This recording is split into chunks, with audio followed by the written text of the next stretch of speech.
You're listening to the Cantina Cast, your home for thought-provoking Star Wars talk. Join Albert and Jonesy in breaking down the latest news, trailers, movies, and of course, your favorite characters from a galaxy far, far away.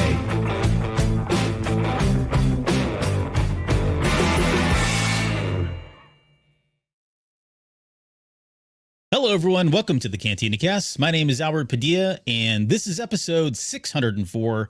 For tonight, we are finally going to break down the first 3 episodes of season 2 of Andor. Andor is back. We're back. And collectively, as a Star Wars fandom, man, are we back. Because these first 3 episodes, while it felt kind of like a slow burn, it certainly picked up right where we left off in season 2. And we've got some really great things coming ahead just based on what we've seen already in these first 3 episodes. So super excited to talk about, break all of these down. And to do that with me tonight is, of course, Jonesy. Jonesy, welcome to the show. How are you doing tonight? You know, I'm doing fantastic. You're right, man. Andor's back. We're back in the seat. It's cool to have another show to review and a lot of things to talk about this one. It was a unique kind of start to the series, but by the time we got to episode 3, man, some things really start clicking. So really excited about this tonight. Yeah, for sure. We're not going to waste a lot of time here. So before we get started, how about saying thank you to some special folks of ours? Yeah, special thanks to all of our Patreon members, especially our now part of the Tribe members, Alex, Raphael, Danny, Mike, Lauren, Dante, Riss, Jackson, Sharkman, Dan, Daz, Uncle Leon, Josh, Jacob Reborn, and I've got a Brad feeling. And our Delusions Grandeur members are top tier. Now, this is Rod Racing, CJ, Steve, and Rob.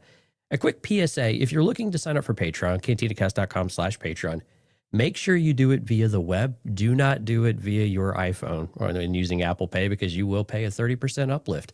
We don't want you to see waste. We don't want you to waste money. So please, if you're interested in Patreon, love to have you out there, cantinacast.com/Patreon, but make sure that you're paying from the web. Don't do it on Apple because it will charge you a little extra.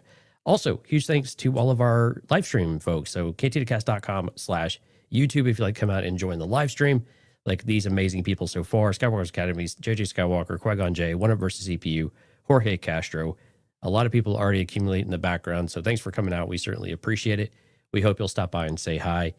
You know, give us your thoughts as we go through this show as well. And Jorge giving us a Sagrona Tima. There you go. Maybe we'll translate that. I actually kind of tried to translate that, what Perrin was saying too. So maybe we'll get to that here shortly as well. Yeah. No, thank you guys for joining us tonight on the live stream, this live recording.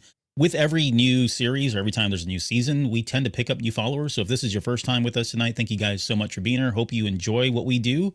And we hope that we can be part of your kind of weekly rotation of all your Star Wars content or pop culture media content, whatever it is you consume.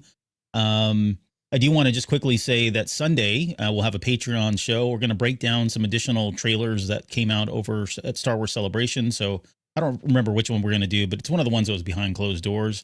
I do also want to plug that Jedi Novel Archive. So Lauren, who's the 3rd member of our crew, has put out a video today, April 23rd. She has given a sneak peek of Wayseeker. That's the new Acolyte novel from Justina Ireland. So it's about a 4 or 5 minute video. It's very short, very sweet, simple. And she's going to do a full review come May 6th when the book comes out. So if that has piqued your interest or you were a fan of Acolyte and you kind of want to just know, hey, is this book for me? Go watch her quick video. Again, it's on our YouTube channel, cantinacast.com/YouTube. And please support all of her videos. She's got a great collection of stuff that she's been doing for all of the novels that have been coming out here recently. So let's see what else. Oh, before we get started too, be sure to like, subscribe, and leave a comment down here in the comments, like Jonesy said, so we can get to that, all of that. We'll try to get to them as we go through here, but man, there is just so much to cover. So let's break into it. Let's jump into it. I want to get your thoughts on what the first 3 episodes were like for you in greater detail. And then more specifically, let's just kind of pull the, proverbial Band-Aid off here. How do you feel about this 3 episode format that we were getting? Because we've, now that we've actually experienced it, and I don't mean from like we can talk about both pieces, right? From just a pure viewer, how did we like it? And then as a content creator, what has that done to our personal lives? So go ahead. You can take it away first. Well, yeah, that last one's probably a bit loaded, but, I think we needed this. I think the way that they did it, it really does, like they seamlessly stitch together. And I highly recommend people go watch Declassified too, which is on the Star Wars YouTube channel. And it's basically Tony Gilroy and company talking about the first 3 episodes, which I thought was really insightful and gives you a few little nuggets here and there about it as well. So I highly recommend people go watch that too if you haven't already. I think we really needed these to be stitched together. They need to be grouped together, right? All three. Apparently, they actually have stitched them together for more of a theatrical release. We'll see if we get that or not. But I think if this was going week to week, we probably would have struggled a lot with this show in order to maintain viewers. I think, especially casual viewers, because like you said at the top of the show, this really is a slow burn. I mean, there's a lot of jumping back and forth. You don't get a lot of story right away. You just get little nuggets here, a little bit more here, a little bit more there. We're reintroduced with the characters kind of as we go through the first episode in particular. And so we're just kind of picking up things along the way. And it's a lot more, it felt like a lot more jumping around than I remember back in season 1. Did it feel like that to you as well? In some regards. And I think a lot of it was because I think with season 1, we spent more time building up certain character and storylines before we jumped. And because we were coming into this already having been familiar with some of those characters, they didn't have to spend as much time. So I think they were just kind of, we kind of jumped in. I think you're 100% right. We did jump around a lot more than we probably did that first season, but maybe expected given the familiarity that we already had with, what was going on. Yeah, maybe so. But I think by the time you get to the end of like the last 20 minutes of episode 3, man, things really start coming together overall, and it starts to ramp up that intensity, right? And even through episode 2 as well. So again, kind of what we experienced in the teaser and even in the official trailer, where we feel like we're building that momentum. We had to get kind of back in the swing of it with the Andor series, that this is what's going to happen, right? We're going to continue to ratchet things up. And I thought giving us the title to 1 year later and then 4 BBY, we've talked about this. It was like probably a couple years ago. Something so simple can give us a lot of like context and a lot of grounding like right away. Mm-hmm. And it was great to see it in the blue text as well. I thought that was a really nice touch in the traditional form and traditional font. So I think it really helped kind of set the stage for us and like give the audience like right away, right where you're stepping in. There's no guesswork. They named a couple planets. They didn't name one particular planet. And then of course they do towards the end of episode 2. And I just thought it was a nice kind of burn in that way. So we'll talk about some of the stuff that was a little bit odd to me, like the music choice at the end of episode 3 was a little disjointed. I know maybe why they did it, but it was a little odd given the seriousness of it. And we had this big kind of thumping type of music, right, dance type beat. But anyway, but overall, very positive about it. We're trending in the right direction. Some interestingness as we go through it. We'll talk about that tonight, but I think overall we're heading the right direction and off to a good start, and really curious what the armor plating is on this Tai Avenger, because man, it can take a beating. Yeah, that's a good. Yeah, I was thinking about that too. I was like, wow, this is like the most stout vehicle they've ever ship they've ever made. But yeah, I loved all 3 of these episodes. I will say that it did feel like a little bit slower to kind of get ramped up and going, but then once you got your bearings and everything was reacclimated, then it was just full steam ahead. And I will say this too. I know there are a lot of folks out there that have already seen the entire season, and the overwhelming, almost unanimous opinion is that the first 2 arcs are a little bit slower, but then by the time we get to that 3rd and 4th arc, it is like, pedal to the floor. Everything that we loved about season 1 ramped up, even more so, and this season being arguably better than season 1 when people are looking at it and contrasting the 2. So all of that to say is like, again, just stick with it. If this really wasn't, you felt kind of weird about it or weren't sure if this was going to be exactly what you felt in season 1, it's coming. Just be patient. Okay. That said, a fabulous start. Ariel Kleiman and Tony Gilroy, between the director and the writing, amazing. Like, some of the composition, technically, the composition of these shots just continues to blow my mind. I loved all the set designs. You really got to take in what it meant to have like an actual physical set, be on location at places versus the volume. We definitely saw that in here.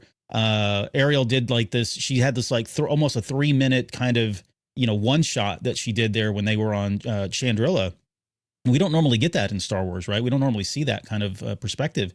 Later at the very beginning, also when we had that dream sequence where we were kind of given that first person perspective, right, of somebody walking around and stalking, and it turned out to be Bix's dream. But again, just more stuff that we technically don't see very much of in Star Wars, if ever. That's coming now to light in Andor. So I love the fact that we're diversifying how we're telling some of these stories. I love the attention to detail, like whether it was stuff that was happening in episode or things that were happening across the episodes in season 2 or things that were happening between season 1 and season 2, right? Just even the smallest things. That speaks to that coherence. That speaks to the all the planning and just that concisiveness that they have in that storytelling, that Tony Gilroy is kind of like that main person who's driving all of this. He knows what all this needs to be beginning to end and is able to kind of interconnect and weave it all. I love that. It just makes it all that much more rich and entertaining as far as I'm concerned.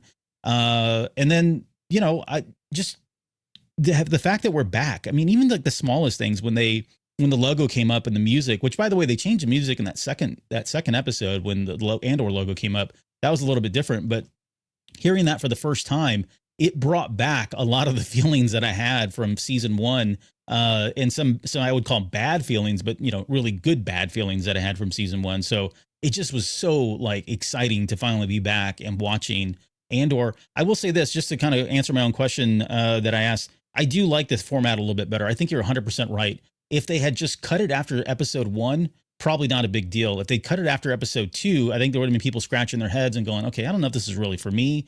But when you watch it in totality, all 3 episodes, it makes sense. And that's exactly what Tony Gilroy was talking about when he said, hey, we wrote these as arcs and people are going to be able to view them as arcs. So there's going to be a benefit there. I think we're seeing that benefit. I think it's probably going to bode well for more people to hang around rather than dropping off like we saw in season 1 and then later to come back when, the buzz got out that this is actually a really incredible Star Wars show, a really incredible television show just in general. So I think what was really cool about that is that you get resolution to the first arc for the most part, right? Yeah, right. Like right. you have some level of resolution, which is really kind of nice. You don't get that very often in a TV show where you're going to get 3 episodes and you feel like you kind of did it, especially in a shorter show. You feel like you've got to endure the burn for 10 hours or more before you finally get to the payoff. With Andor, they're going to give you that payoff about every 3 episodes. Plus, you're going to get some of those other little nuggets also kind of resolved within that 3 episode, and then you'll get some of them resolved as you go on, which I think was a little unexpected. I hadn't considered that as much, and Stephanie and I were talking a little bit yesterday, and it was nice to be able to feel like, oh yeah, I really will see the end of this arc for the most part now, and it'll be more resolved than maybe some other shows that their total entirety get resolved. So it's kind of a unique position to be in, which I actually liked and thought that was really kind of a refreshing, pleasant surprise. Yeah, for sure. And I've seen some people too, just as a quick aside, not everybody's actually sat down and watched all 3 episodes, right? I mean, this is, it's a 45-minute time commitment. It's a big investment, yeah. Yeah, and I get it. Like, there was a lot of folks that, I was like, hey, we're going live tonight. We're going to have a show. And they're like, oh, well, I only saw the first episode, and I plan on watching, maybe part 2 and 3 tonight. I had another person tell me they weren't going to watch the episode 3. They won't be able to get to that one until like Thursday or Friday. So it's going to be interesting to see, are people going to get caught up by the time this next one goes, the next 3 come out?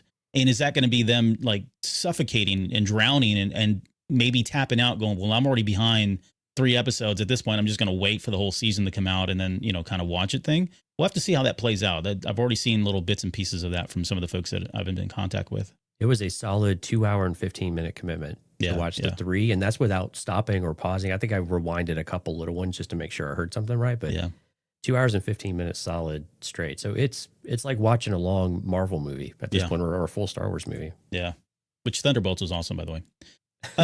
Okay, so let's get into the breakdown. So the way we're going to do the breakdown is similar to the way we do books, the way we break down books here on the show sometimes. Rather than trying to jump around between every single character storyline that's going on, we've decided to just kind of streamline it. So we'll start with Andor. We'll talk about Andor's storyline. That'll segue into Bix.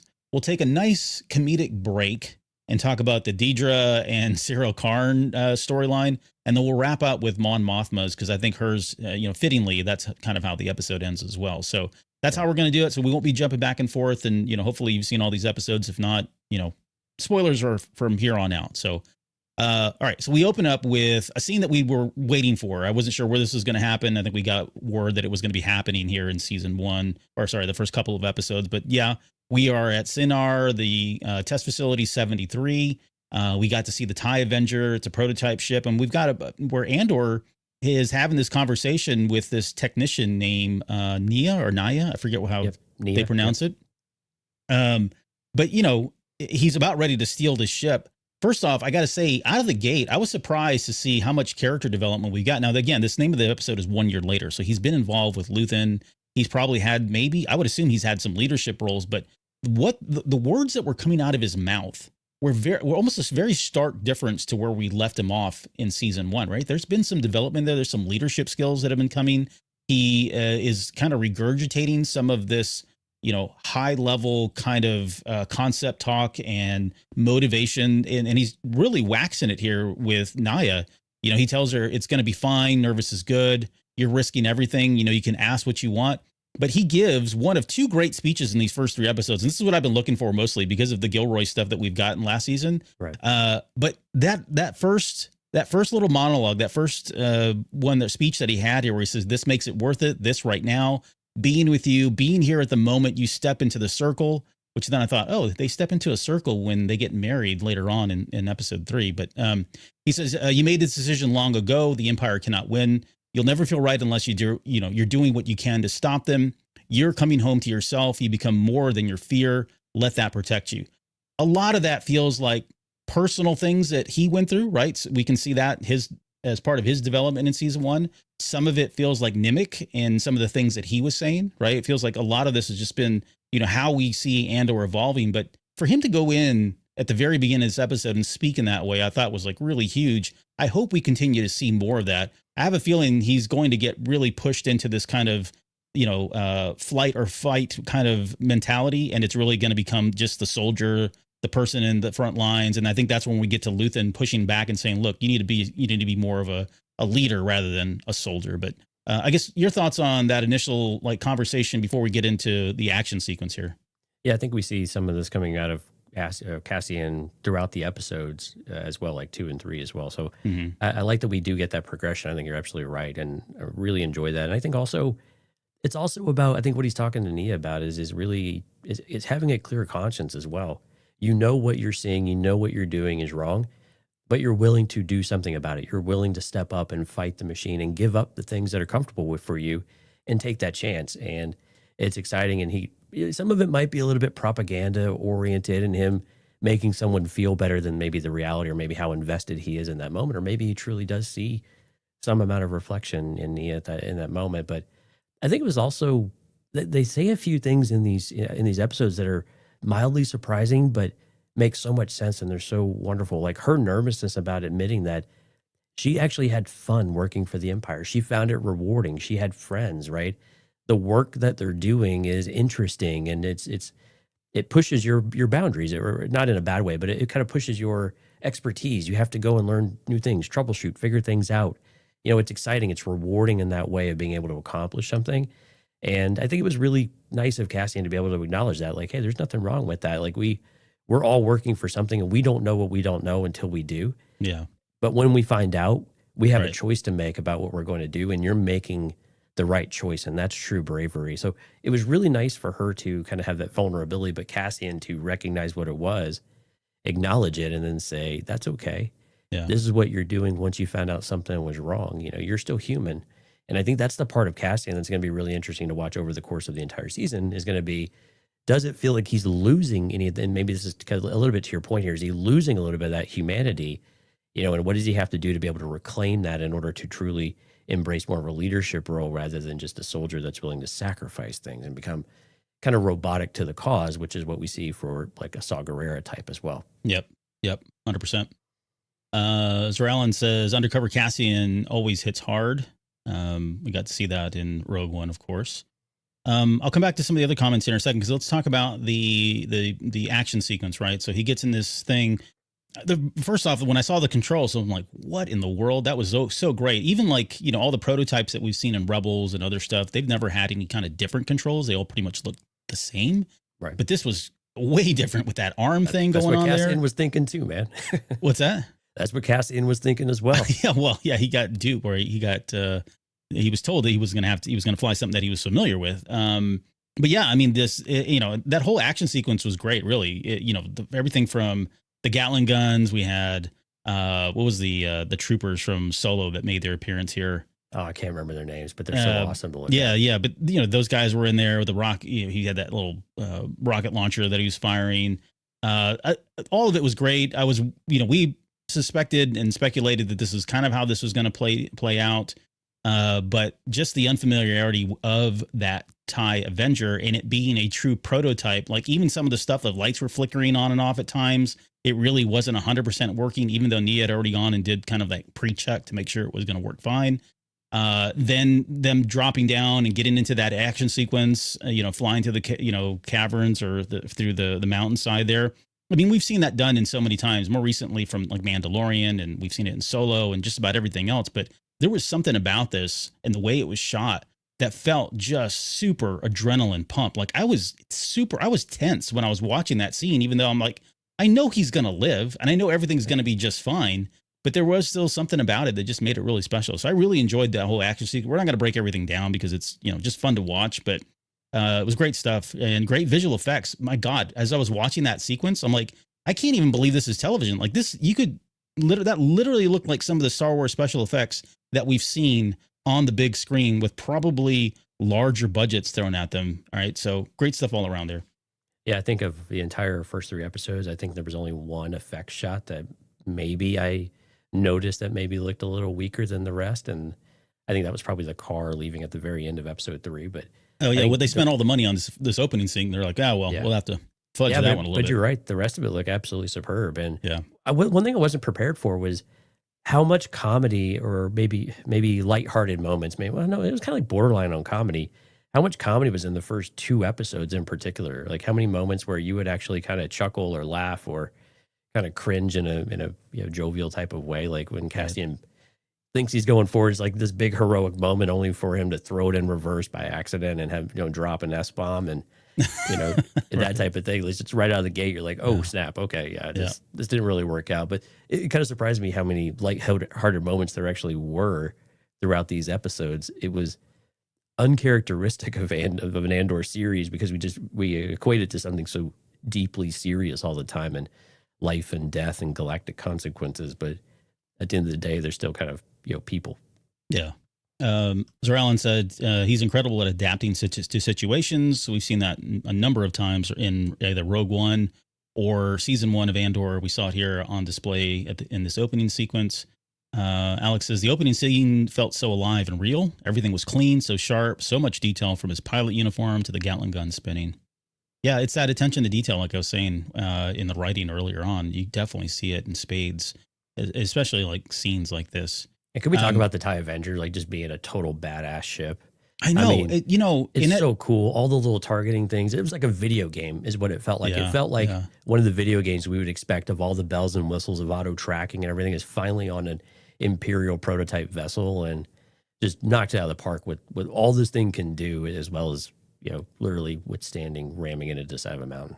I mean, the TIE Defender was no slouch. That was a pretty good ship as well. But now I've got a question of like, okay, so why spend money? I mean, I don't know. It feels like that TIE Defender versus the TIE Avenger now seems like it'd be a good debate about which one they should go forward with funding, So I think they gave us a clue as to what is special about the TIE Avenger in episode 2 that ties to episode 1. And so maybe I'll figure out when we want to talk about this, but okay. I think they gave us a clue as to the connection between these storylines, and the TIE Avenger is part of it. I like it. All right. All right. So he gets away, thankfully, and he lands in a mysterious planet, jungle planet. We all will know what that is here in just a little bit. I love the way he landed that thing. I put in the show notes another happy landing because, I mean, it was kind of like just a clunk, at the very end. Hey, real quick, though, we got to see the TIE Advanced prototypes as well, chasing him out of the scene as well. Those were of course, from Rebels, and those are the predecessor to Vader's ship. Yeah. Yeah. No, good call out on that one. But yeah, he eventually lands that thing, and we learn later on that he'd been here 3 days ago, which is a kind of a very important plot point here in just a second. And then when he lands there, he realizes that the ship that they had come in originally onto this planet, this ferric ship, was now over off to the side, and it looked like it'd been dismantled or completely gutted and gutted, right? And he's like, this is where he's realizing, okay, something's not right going on here. He starts calling out for somebody named Porco. I hope this is Porkins, like, Albert Porco is dead, my friend. well, I don't know that he is, honestly. He says he is, but we'd have no body, right? So, but no, it's probably not Porkins. I'd love for it to be, and because the only reason I said that is because remember Tony Gilroy said that he had a problem casting a legacy character.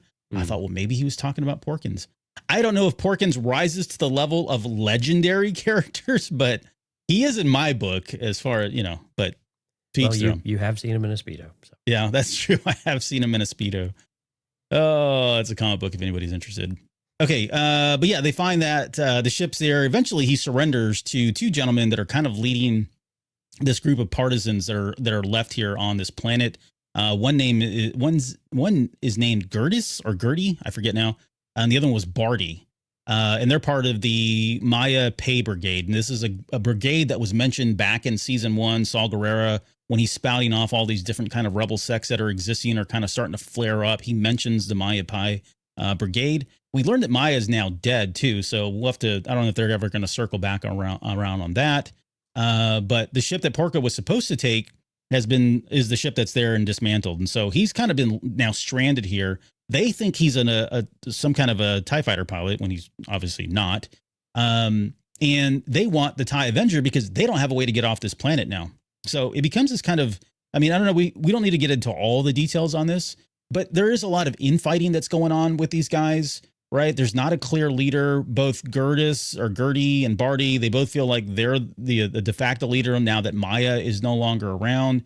And eventually it starts to escalate to the point where, they're starting to argue about whether or not who's going to fly this thing, who's going to fly the ship. They've got one person that technically could fly, but she's just like Cassian and going like, I have no idea what this is. I've never seen controls like this. They don't even know what the buttons are. They're asking Cassian. He's like, I have no idea. Don't touch it. Right. No one knows about this ship. It's like this mysterious thing. And it all kind of leads and escalates to the point where they finally have at each other's throats and they kind of go their separate ways. You've got one group heading over to the abandoned ship that's been gutted, the Ferric ship. And then you've got the other group that have taken bunker within the Tai Avenger as well. But I guess your thoughts on, this feels like appropriate for where we are with the rebels, right? They've got all these different groups and they're not talking to each other. There's a lot of infighting that's happening. Right. This seems very par for course for at least what it is right now compared to where we're going to eventually become when we get the Rebel Alliance coalesced in the best way. I think you're exactly right. That was where I was going to go with this, is that I think this is to demonstrate and show us that we are such a fractured alliance group 4 years out, right? These groups exist, but they're not talking. There's no organization. They're very, very raw. They're very emotional. They're very lost, I think. And in general, if they don't have something directly in front of them, they don't even know how to take care of themselves. I think these were some of the scenes where Cassian really shined as well, is that, it's raining and he knows that they've been without food for a couple of days, and he's like, hey, you should really bang some water. You really need to, prepare while you can, like gather the resources you can when you have them available. So you have them available later so you could survive. And I think that's some of the things that Cassian will bring to groups like this, or at least have a more dynamic approach to situations, right? He's had to live these hard lifestyles where he's had to scavenge and whatnot. And he's trying to help these people. Like, he knows they're not necessarily, bad guys, right? They're not on the wrong side of the fence, but they're lost and they have no direction. And when you lose your leader, you have vying for, power and supremacy and direction, but it's all a power play and ego driven rather than having any true direction and true insight, which again is just testament to what, like, some of the things Luthen has been saying too, of what he was saying to Cassian, like, hey, you've got to take all of this energy and you need to really focus to hit them hard in meaningful ways and make it meaningful rather than just kind of slapping them around here and there before they kill you and it's really all for nothing. So yeah, again, this is very proving the point, especially the planet that they're on is very fitting, right? I'm a little curious how they got there and got dropped off, and there may be some more story there we might put together, but I think in general, the message received about where the rebellion lowercase r is at this point before it becomes the rebellion capital case R, right? Yeah. Yeah, in this, they go back and forth. I mean, they're, like you said, they don't have any food, they don't have any water, they're not thinking about these things. They're very just, shoot first, ask questions later. No kind of true leadership happening. I mean, at one point they were trying to pull that TIE fighter and spin it around so that they could, fire upon the Ferrex ship that's there. And this all eventually escalates to the point where, I thought when they decide to call a truce, right, and realize, okay, we're running out of food. It's been 2 days now. We don't have, neither one of us has water. They've lost some people. There's creatures that are prowling and attacking them as well. And so they call a truce, and they're going to settle things, I guess, the right way, right? They call the Roski Rules, 5 hands, Roski Rules. And I was like, oh, man, this is going to be like some kind of gunfight, right? Or 10 paces and draw kind of thing. No, it was rock, paper, scissors. Rock, paper, scissors, yeah. This was, as Around kind of mentioned it too, it's probably the weakest plot point of the 3 episodes. And it got a little silly, I think, at times, right? Some of the calling back and forth and basically calling names. It was like 2 brothers fighting that were teenagers, right? Or maybe like 10 or 11 years old. It's kind of what it felt like. It just felt like brothers fighting and arguing, and whose toys they got, and they were going to go and hole up in their rooms and see who who caved first, right? Yeah. And then the rock, paper, scissors thing was a little bit silly. So truth be told, it kind of lost me a little bit there of like, okay, are we really getting this silly in Andor? But I think, and someone said in the chat earlier, it may have been Rounds again, saying we kind of need these lighter heart moments now because it's probably going to get very, very serious, maybe very quickly. But by the end of the series, like it's going to get, readying everyone for all the heavy sadness in the later episodes is what Zeralin shared in the chat. So I think they're right on. I mean, I think that's exactly what some of this is give us these moments now, because later on it's going to be exhausting because we're going to be really burdened with some heavy stuff. Yeah. Yeah. Jorge brought up one of the leaders is Tony Gilroy's son. I think that was Gertis or Gertie, the guy with the man bun. That was the Gilroy's. Okay. Yeah. That's his son. So maybe that's why he got more screen time than we probably needed. So I think you're right. I mean, we got the gist of what was going on. We've got a bunch of people that are not leaders. They're very immature. They do not have a lot of experience. Their heart's in the right place and they want to do something against the Empire. They just lack that true leadership. And this is what we're going to see. I think, the Cassian Andors and the Bail Organas and the Mon Mothmas and all these other great leaders are finally going to be able to pull these people together and give them that leadership and that infrastructure that they need in order to be successful. Because right now there's just a lot of infighting and a lot of immaturity, all the way to the point where they're doing rock, paper, scissors to decide who's going to get to stay and who's going to get to leave. So before we go too far beyond this scene, as we start to kind of move forward, there was one comment by I forgot what the lady's name that gets shot, and it says basically she's yelling that there's lights on but there's no power. So kind of remember that when we go talk about the Dedra arc as well, because I think there might be some connection there. The lights were on but there was no power. I thought you were going to quote the Ichuta, which she says at one point when she's run into the... Oh, that was, one of the other girls in the group, yeah. And I was like, oh, yes. Awesome. Nice little throwback there. So much swearing in this show. Right. It's a potty mouth show. Okay, yeah. Eventually, so while that's going on and there's a distraction, Cassian is planning. He's been tied up in his old ship there. And he times it just right. I can't remember. There's something that happens, like some loud noise, and that's enough for him to kind of hit a compartment. There's a blaster in there. He takes that, shoots the chain that he's tied to, and escapes and makes his way to the Tai Avenger. Eventually, he takes off, and as he's pulling away, we get the big reveal of the planet, which is, we see the Masasi temples there. We know this is Yavin 4. I've got some questions about, because by the time we get to Rebels, we are going to be there, I think, by 2BBY, if I'm not mistaken, like season 4 or 3 or 4 of Rebels. We already have a base established there on Yavin 4. So it's unclear to me. I don't know. I'm sure this will get resolved in this, because I think later on there were some shots of the temples. But I'm just curious as to whether or not these guys are there and the Rebel Alliance or the Rebels have already set up in those temples, or we're going to see them come back to this. Maybe they're like, oh, we got to find a new base. And Cassian's like, oh, I visited a planet. Might be a good idea to go there and hide. And they just come across the temples. I would like to get the origin officially and canonically. And I hope that's kind of where this is going. I think this might be one of those things where they've started to kind of drop pockets of people, to start to establish something. Or maybe they just ended up with enough people there and they created something out of it. And again, it's kind of a forgotten place for the most part. So yeah, it seems fitting. So, but yeah, I'd like to get a little cover. They don't have to really spend much time. They could probably just do a couple of lines and, here's your pudding. This is exactly what the case was. But I have a feeling they're probably just developing this over time of, this is what we think we could probably use this place, but it isn't until we get a little more serious, we start getting down to that second and third year, down the road here. We'll start to see more clarity around that. Yeah. Alex is talking about those kids. Says I dug at a bunch of young Luke Skywalkers, clueless, reckless. Qui-Gon Jinn said the other is his nephew. I didn't know that. I knew one of them was his son, but that's cool. Man, nepotism, it's a big thing. It's also called cheap labor, Albert. Yeah, right.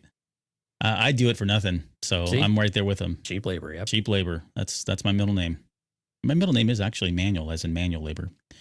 Okay, so It's not, it's Manuel. But okay, whatever. All right, so he pulls away, and they're on Yavin 4, and then the next time we catch up with him before he heads to Bix and all of them. He's kind of lost in space. He's floating in space. I didn't really understand what was going on here. It looked like he had lost power for something. There was a nebula in the background. So I thought, well, maybe he went through the nebula. It shorted out his systems and he was trying to figure out a way to get everything. But then as you're listening to the audio descriptors, it's talking about how he has, what is it? He's got his radio, a fractal radio with it. So I don't know if he used that to like power the ship back up, whatever that was. He eventually gets power back up. He hotwires the ship. And he's making his way out there to actually try to call into Clea because he's now been almost 2 days when he was supposed to check in and hasn't had any contact with either Bix or Clea or Luthen or anyone at this point. Yeah, I kind of interpreted it as he was just kind of hanging out, like taking time, but he needed some resources from the ship in order to power the radio. I love the manual. I love the old school kind of telephone operator radios that both he and Clea have. Yeah, they're just very. I mean, it's just like just a little XLR jack. You to the 1/4 inch and you throw it in there. It kind of fits, right? It's this kind of analog world in a very high tech digital empire type of thing, and it's just kind of fitting that that's how the rebellion would do it with basically wiretaps and Morse code. And Clea mentions this a little bit later on of the type of code they were trying to get. It's not exactly a conversation here; it's a one-way transmission of a encrypted, effective Morse code effectively. So yeah, I like it, but then he clearly doesn't know what he's doing. He ends up spending time upside down, but we eventually learn here from him too. So he does eventually make contact with Clea, who's now made her way at this point, she's made her way from Chandrila, which we'll catch up with her in a little bit on Chandrila, but she's now made her way back to Coruscant, back to Luthen's shop so that she can actually call him because she was weary about doing it with so many other people around and potentially getting caught. When he does make contact with her, he's freaking out. Like, hey, I've been upside down. He literally says that. I've been upside down for like 2 days now. The drop has been compromised. Porco's gone. I think he even says Porco's dead because, he's nowhere around. The ship's been gone and he wants someplace safe to go. And then what he says, I'm going to reach out to Bix. And that's when Claire lets him know, like, you can't do that because, communications, what is it? Or I screwed up the line. Communications have been disrupted. Yeah. Which can only lead to one thing, invasion. Yeah. So, but he can't even call that. And that's what signals him off. Like, whoa, wait a second. If the Empire is there or anybody's there and they've cut off communications, he decides that he's just going to trying to get some relaxation or whatever. He wants to go back now to wherever Bix and Brasso and Wilmon and B2 are and make sure that they're safe. And so he leaves. And we'll stop the Andor there. We're going to segue now into Bix and pick up there on Mina Rao. But anything else you want to add to the Andor story before we segue there? Oh yeah, let's focus on Mina Rao. Okay. So this is where it opens. That whole storyline opens with that really eerie kind of first person through the eyes of somebody stalking everybody. Right. Turns out to be Bix's dream, but we get to see Dr. Gorst, who was that crazy scientist that was torturing her with the screams of the children and all that during season 1. And we said going into season 2, we were suspecting that Bix was going to be kind of in a weird place, having gone through so much trauma. And my goodness, did they send her through even more trauma in this episode? So that was intense, man. Yeah. And when we see her later on in some of the trailer footage, she's just got a look about her where she is like, had it, like she's done. Right. Yeah. And for me, that's worrisome. Because I do wonder where eventually she's going to go. Has she lost so much of the humanity in her that she's now become more like a Saw Gerrera where, whatever it takes, I'm going to do. And I'm curious to see like what that relationship between her and Cassian, who seems to always hold on to his humanity as much as possible or as much as he can, whether or not that's going to be kind of a source of conflict between the two. Yeah, it's going to be interesting to watch. I actually kind of equate her more to like a kind of like how Cinta operates, right? She's Yeah, it's a good one. it's going to be maybe where the mission comes first eventually. Right. But no, I think you're spot on with the like. This is where like if it wasn't enough to break her with the Empire with Gorst before and what she saw in Ferrix, now this a direct, very personal. I mean, this is a more personal thing where she was personally attacked, had to fend him off, had the chance to do it, and had to like take violence into her own hands and stuff. And you're right. It's like, how much of this am I going to have to tolerate of this BS? And just, I've had enough. And I think some of her actions that we see later on, where she's just walking, we've seen this in the trailers, like walking and just, taking a shot at someone without any kind of remorse. They make a lot more sense now, right? You just keep adding, you're just going to push someone to the breaking point. And I think this is where Bix is like, you're right. Just, I've had enough. Like, I'm like enough with these guys. And all the words you can come up with, with whatever you want to call them are all probably accurate. Because this is it's just too much. They can't come in here and do whatever they want, take what they want, treat people the way that they want, and there'd be no repercussions, which is where Cassian has been. And I think Bix now is at that point. If she didn't truly already understand it was more trauma-based, now she's just pissed, right? Yeah. I think at this point, like if she's still got a lot of trauma, of course, but I think now we're going to see Bix just start to get pissed off. Yeah. Yeah, I'm looking forward to it, and I don't mean that. I mean it's horrible what happens to her. I'm just looking forward. Absolutely awful. Yeah. Yeah, but her character is just going to be. It feels like she's going to become really, really ruthless and cold blooded. So, but yeah, we open up with kind of the just complete opposite of that, right? Everything seems to be going really well. Someone said it looked like it was a Cialis commercial when everybody's sitting there at the table, and the guy, I think it's Brasso looking across the table and all that. But we get reintroduced to, Bix and B2 and Brasso and Wilmon. And we learn that Brasso now has a girlfriend or a partner named Talia, has a small role in this as well. They're all waiting for Andor to return, right? It's now going to be 2 days before they actually see him at some point here. We also learned that Wilmon's got like his own little, he's thirsty. I love the way they were playing. He wrote that and said that he was, I think it was Bix that said he was talking about how he was thirsty right before they were talking about Bila, which is now his partner that he's trying to court there on the planet. But so all that just seems like it's really going well. And we were speculating, is the Empire coming after them because they're remnants of Ferrix? And it turns out it really isn't the case. This is really just more around, undocumented workers working on this planet, which, my gosh, as a child of migrant families and migrant parents, this was like hitting way too close to home on some of this stuff. I got to say that. So, but it's real, and it's stuff that's being dealt with even today. Unfortunately, like we hear about this all the time, more recently than not. But yeah, they see this Imperial ship roll in. That's scary in itself. You could see Bix's whole demeanor change immediately when she saw that ship. And they start worrying about whether or not, Cassian's going to make it. We get introduced really quickly to a character named Kellen, who's kind of like the shopkeep owner there on Minorau.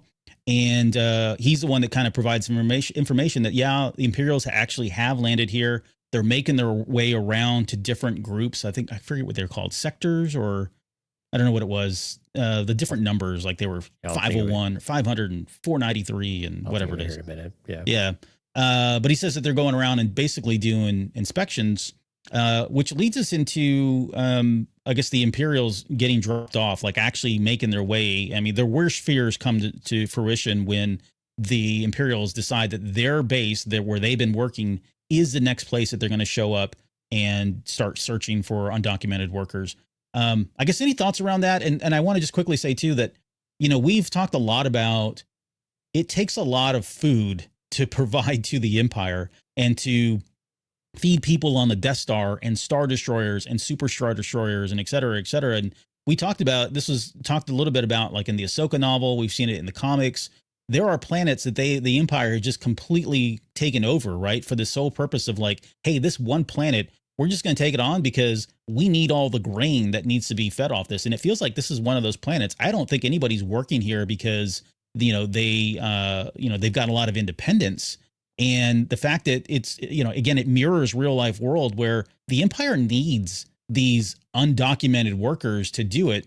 While at the same time, they have to go around and look for them and try to hunt them out. So it's just, again, the echoing of real world right now is just kind of scary. But yeah, it was nice to see that, hey, here's a real example of where the Empire is using resources in mass quantities in order to provide food for all the people that they've, enlisted or prescripted to work for the Empire.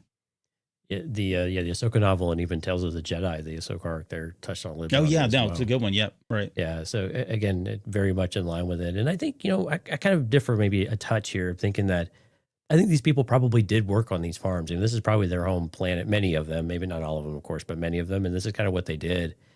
And they've kind of carved out this life. Like, this life is okay, but now they've got the oppression of the Empire kind of on top of it with maybe insane quotas and whether they can deliver it. And now you're going to get audited, of all things, right? Or whatever an audit actually means. And I think you're right. It's like Kellen lays it out there. Like, look, the Empire knows that there are people that are undocumented or maybe don't have a chain code. I think is probably what we would view this in more of a Bad Batch type of world, or a Clone Wars or Post Order 66 type of thing in the more high tech worlds or whatnot. But, it's not so much that they're undocumented, but where might there be rebels hiding out, I think, is the other layer on top of that too, right?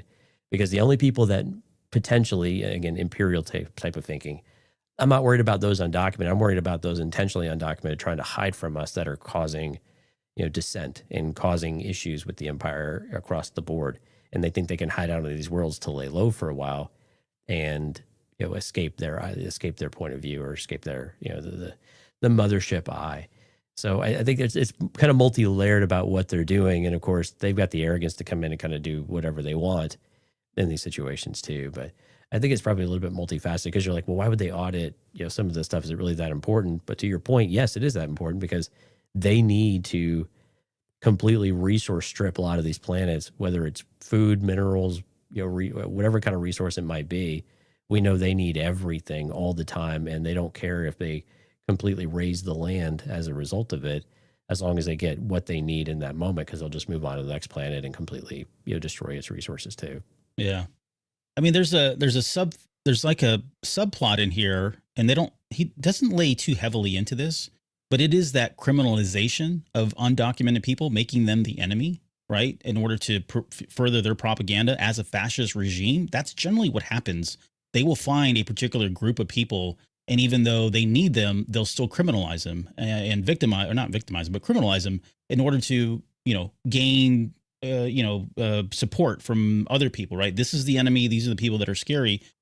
They do that I think they're doing that here with these people, but they also do it, like you said, to the rebels, right? They know that those are the people that we're going to isolate, single out, use them to our advantage, which plays directly into what Deidre is trying to do. And, we'll get to her in a little bit, and what her plan is to really kind of make these guys, the poster children for who the Empire needs to go after in order to get what they really want, which are the resources there on that planet. So again, if you have the benefit of embedding fear at the same time, to where they don't want to, be able to house these people that the Empire looks poorly upon, right, for whatever reason, the best way to do that is to show consequences and instill fear in the locals, and because that's what will keep them in line. That's Tarkin's whole thing with the Death Star. But they've been doing it on a lower level for a long time. It's just not as efficient. Yep.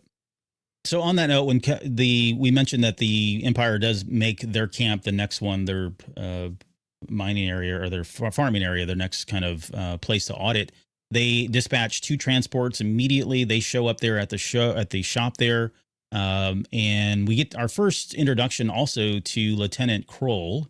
What a creeper, man! Wow, what a creeper, dude! Like, when he says, "Does he worry about you?" After Bix tells him that that she has a husband. And he says, "Does he worry about you?" I thought, oh my God, are they really going to go here? And they back off a little bit. And I thought, okay, he's just super creepy. But in the back of my mind, right. And again, this is the writing where I was like, I just have a feeling they're going to come back to this at some point. And, of course, sure enough, they do. We'll talk about it here in just a second. Later that night, they're having a campfire. And this is where Kellen comes and says, hey, we're going to have to wait and see, because they're here. But, I'm not exactly sure if they're really going to start checking everybody just yet. And so Bix is left out there. She's sitting there alone. She's got to be wondering about, where is Cassian? She had this horrible experience with this Lieutenant Creel just a minute ago. And she's got to be thinking about, the last time I had any kind of run-in with the Empire, it was horrible. It was very traumatic, right? So she's got a lot on her mind, a lot on her shoulders that night. Sure enough, the very next day, Kellen tells Brasso that, yep, we're next. This is the camp that they're coming to next. He gives Brasso that emergency pass to go to some other camp out there to say that, they're going to go work on something kind of last minute. And so they decide that they're going to head out and just start packing up to leave. Eventually, I think there's a ship that flies over, and that's enough for Brasso to say, look, they were going to try to leave that night, and now they're just going to pack up things and get out of here. So Brasso, Bix, Wilmon, they all start packing up. They tell B2 to sit around and just stay put. You're going to wait for Cassian to show up. Eventually, when he does, you can, let him know. They're about to kind of like get out of there when they realize that Wilmon's gone. And he's decided to go head out and say his goodbyes to his little sweetheart there. Had to keep his promise, man. Had to keep your promise to your girl. Right. And so this really puts, when that happened, I'm like, crap, this is where it's all going to fall apart. Right. And I was starting to worry about Brasso already. I think we talked about he was going to die in this series, and I don't think I was expecting him to die in the first episode. But I think it makes sense, especially given what happened with Wilmon. And I do wonder too, like, I know I'm jumping ahead here. Not the first episode, but the first arc. Yeah, the first arc. Sorry. Yeah, right. I do wonder how much because Wilmon, we don't really get to see his reaction at the very end. And I'm jumping ahead, I know, but we don't get to see a lot of his reaction, right? We see it on the faces of Cassian. We see it on the face of Bix, just how heavy setting that is, and knowing that they've lost somebody that they've both loved and have known for years and years. But we don't know what Wilmon's going to do or how that's going to impact him, given that he could look at this as like, this was my fault. I was thinking about myself first, being selfish. That put everybody at risk and jeopardy. I hope we revisit that at some point, but as a young kid, and I say that only because it fits my narrative of Wilmon being that character who's seen war at such a young age and has lost a lot of people now. I do wonder if he's going to be another one that starts to lean into more of the, Saw Gerrera ideology versus coming to the light side of things with the Mothmas and the Bail Organas and the Andors. But any thoughts around, I guess, that before we kind of get into that Creole visit and the creepiness there? I think it continues to work for Wilmon to lean more that direction and maybe take on some of that responsibility. It'd be interesting to see. This is where the year leap in the future for each set of three is going to be interesting, because you'll see the effects of what happened without necessarily having to go through all of the step change that goes with it and the immediacy of it. So you get a kind of an immediate reaction. And if there was a criticism with some of this, we'll just want to talk about Brasso for a second, maybe his death here.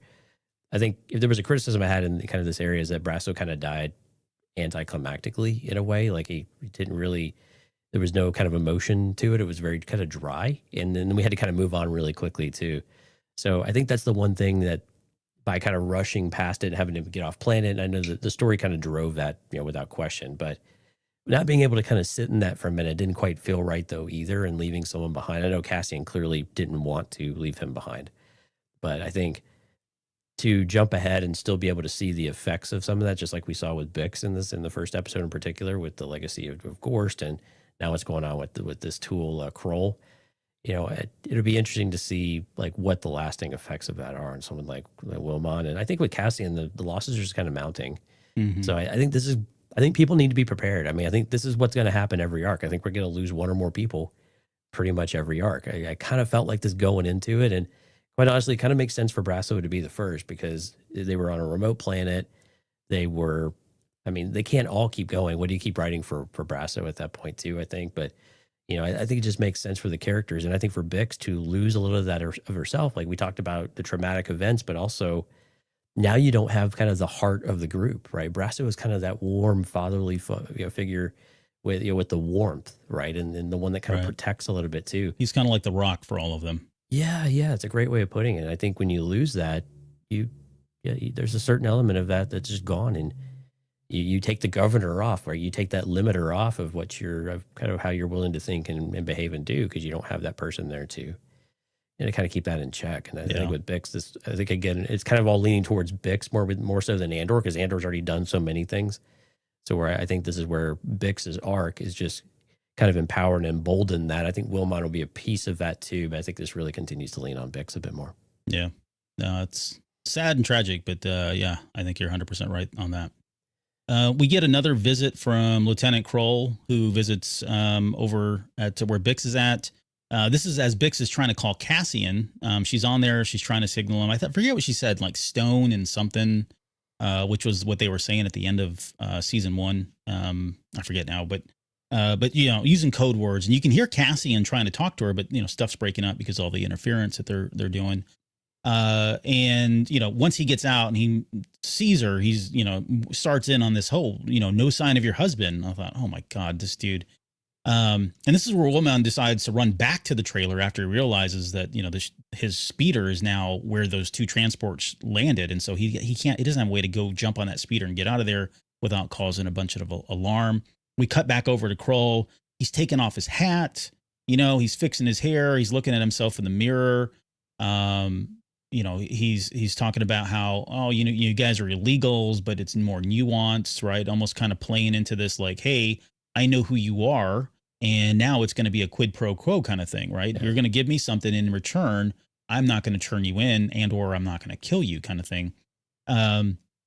This is where he gets in this whole thing about, and I don't know if I'm not even comfortable really kind of talking about it because it was very uncomfortable to watch, but he does force himself upon her. I was cheering when she leveled him that first time, when she smacked him in the face. And then later on, when she hits him in the head with that wrench the first time, I was like, holy crap. Like that was a hard hit. I thought he was going to lay out and just be dead right there on the spot, but she does it again. And then that poor dude hits his head on, not poor dude, but he hits his head on that barrel, which is really kind of that final piece of it. But that was a really difficult decision to watch. And I want to bring this up just in the context of like Star Wars and where we are with storytelling.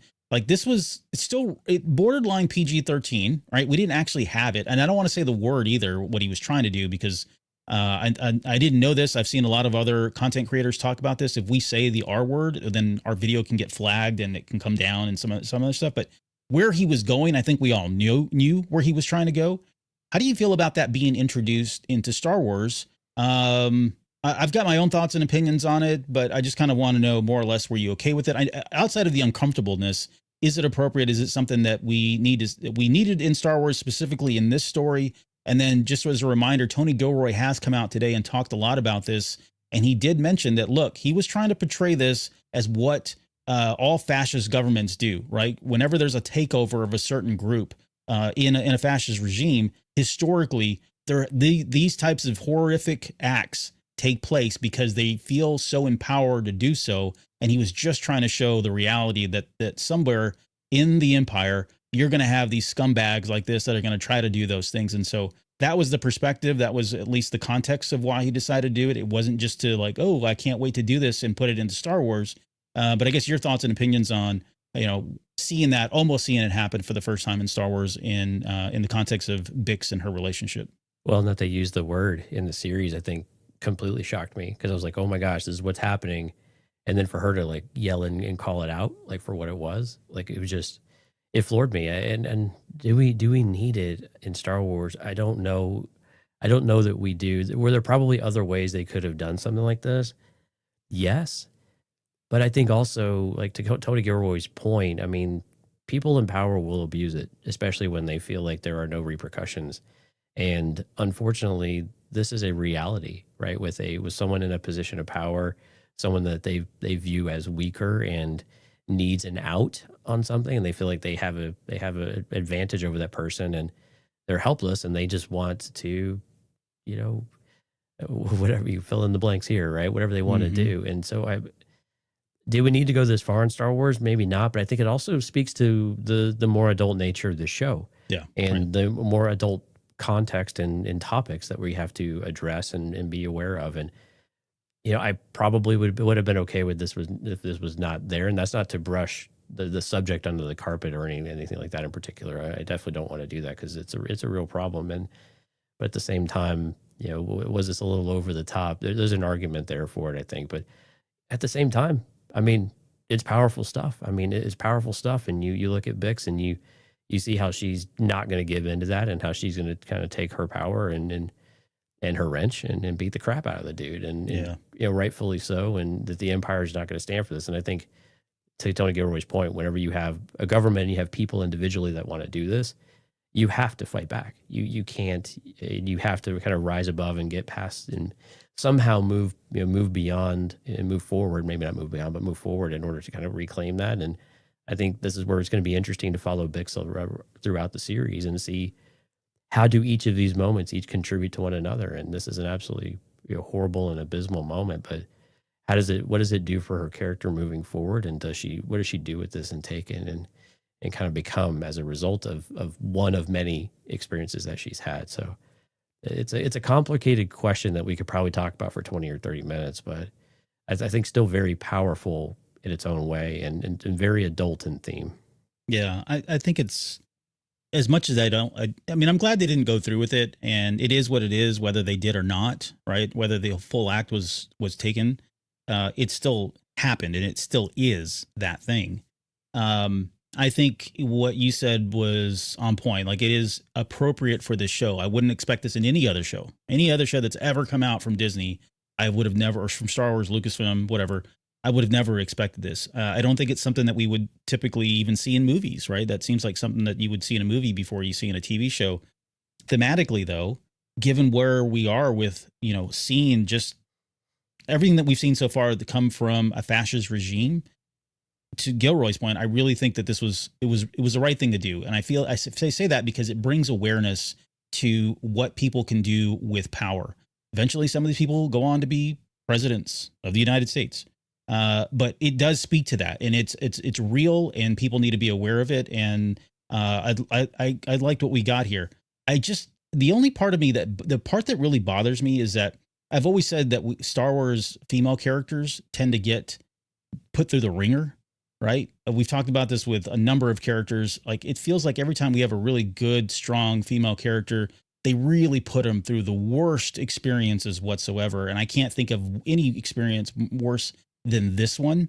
I just hope she comes out of this okay now. Like, I'm really fearful. Like, I really thought, well, I think we talked about she was probably not going to make it out of this series, but now more than ever, I really want her to at least go out guns blazing, give her a very, very strong hero's kind of death, because my goodness, I don't think I could bear her to be, again, punished even more, and then just kind of, trashed or thrown away, or, what I mean? Like, I don't know. It's going to be sad and tragic, and I don't know that I'm ready for that. Like, I don't know that Star Wars needs to go that deep, that hard with a character like Bix that we've all kind of come to love. So, I do want to go to the comics just real quick, because some people have been chiming in on this question about whether or not it was needed or appropriate for Star Wars.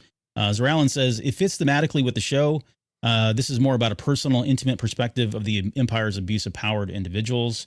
Qui-Gon Jinn says the worst part is that he would have probably have turned her in. And that's even scary to think about, right? Like, right. After he had his way, yeah, he probably would have, again, used that as leverage there. So Steph says it can be a good thing for problems like this to be brought to the light. But even as a woman who is happy to see another woman take care of herself, I still don't really want to see it in Star Wars. And that's fair. Like, I've seen that criticism. A lot of people have looked at this and said, man, I don't know if that was, I was all pumped for season 2 of Andor, but this wasn't what I was expecting. And I don't know how I feel about it. I don't know if this is really what I want. Some in of Star Wars. Hey, we know they're bad. We don't necessarily need to see how truly evil how bad they really and deviant they really need to be. Yeah. That's a fair point. Yeah. Okay, so while all that's going on, Cassian arrives there at the planet. He sees a Star Destroyer that's sitting there in orbit. He does that quick nosedive to get out of any sensors. I was like, that's pretty smart. I thought he was going to approach it. I'm like, no, dude, you don't want to go anywhere near that thing. Felt like every video game I played when I'm in one of those ships and you have to dive in. You have to dive in, exactly. Yeah. And then we also get a glimpse of what's happening with Brasso, because we jumped ahead to him dying because we wanted to just quickly touch on that. But Brasso is being held there at gunpoint, blaster point by those 2 stormtroopers, and he makes a rush at Kellen. I have seen a couple of different interpretations of this. My take was he was doing that to protect Kellen. I've seen other people that said that Kellen did turn them in. I don't know which way or which one is correct. And I don't know if you've read anything or if there was anything that's been released. And this is to the general audience too, if you're watching or with us live now, if they've actually done some clarity around here. I think you could interpret it both ways, but I kind of took it as, hey, this is Brasso being Brasso, and he's got the Empire there. He made himself kind of like the victim, at least to save Kellen before, and his family, his daughter, who was also in that shop. But what was your take on it? I think both. So I think Kellen really did turn him in. I mean, I think when your back's against the wall, you turn him in. But I think Brasso probably knew that was his only option too, because Kellen's also got to kind of protect and also create situations. Now, I need to go rewatch it a couple more times and see some of the subtleties. But the way that they're looking at one another it's very knowing, and I don't see any animosity on Brasso towards Kellen either, especially afterwards. They both kind of like have a little smirk, like almost like, okay, this was going to escalate anyway.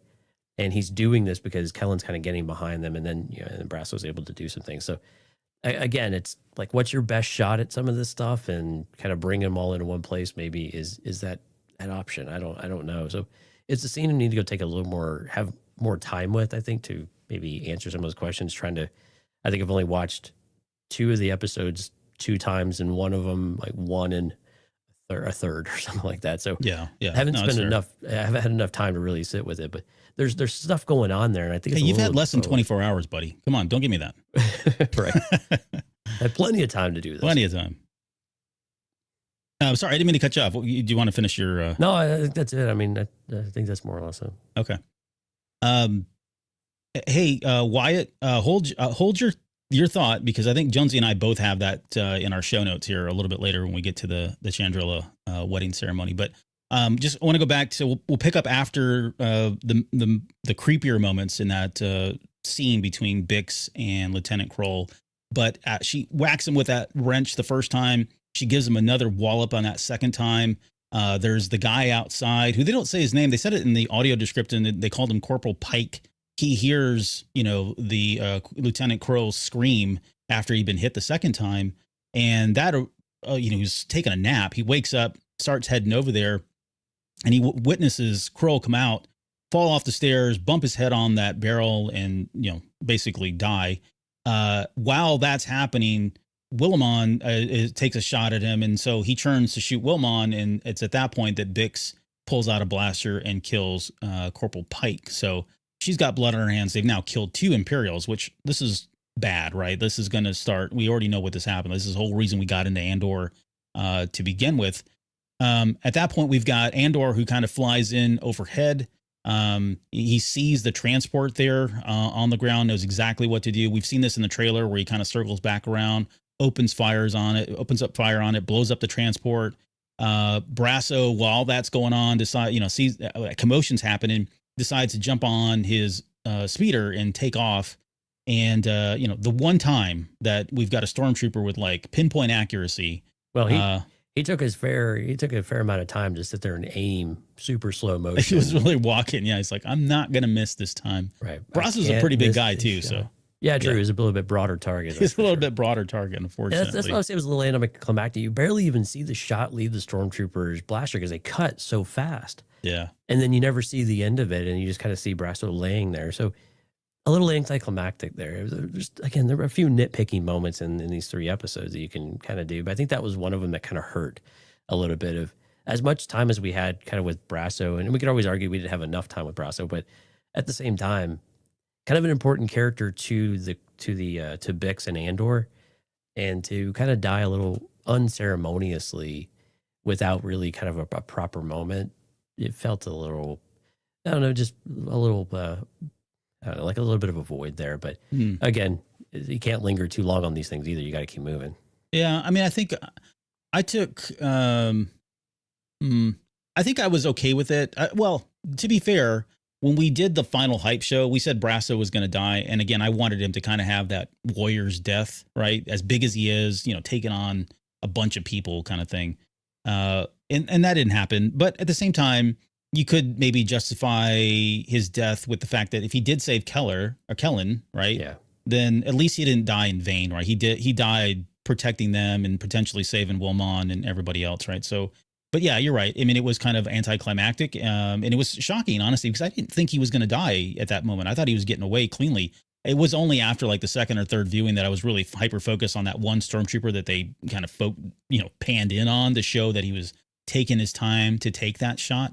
But I do got to say too, there was a great level of satisfaction in watching Cassian and Andor mow down those guys with that targeting system. It was brutal the way he was just like leveling them, and then using the torpedoes or whatever to shoot the silos to drop the grain on them and suffocate them out. You could see like almost the red bars disappear as though like, their life forms had disappeared. And so they were no longer, giving out heat or whatever it was. But yeah, all of that, eventually he lands, Cassian swings around, he sees Brasso's speeder bike there, decides to land. That's when he finds the body. and tells Bix that, hey, we got to go. He looks. They kind of give each other that look when she asks about Brasso, so they know Willamon's already jumped into the back of that ship. And that final shot of them taking off was just super eerie. I mean, you could see how much that really was tearing up Andor. You could see the pain and suffering that Bix had gone through, not just from losing Brasso, but what had just happened to her, like not even potentially 10, 15 minutes ago. Right, the trauma that those two things are now bringing to her, and just that final shot of them looking, it was just a great way in the most horrible way to kind of end that episode. It was very, very gripping and dramatic. So, I don't know, anything you want to add to that before we get into some more lighthearted conversation with Deidre? Well, maybe not lighthearted to start with, Deidre, but yeah.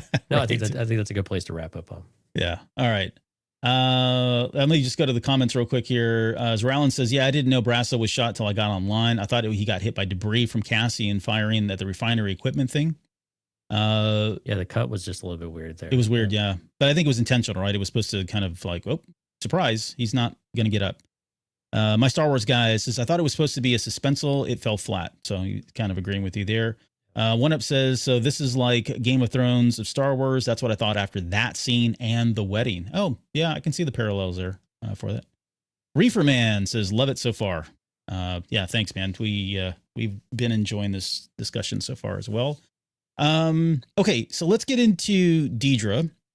And Deidre's story starts off pretty like you said, kind of a downer, but then we get into this, like some of the more lighthearted moments that we've had in this series overall. To the point where I was like, what the hell are we watching? Yeah, right.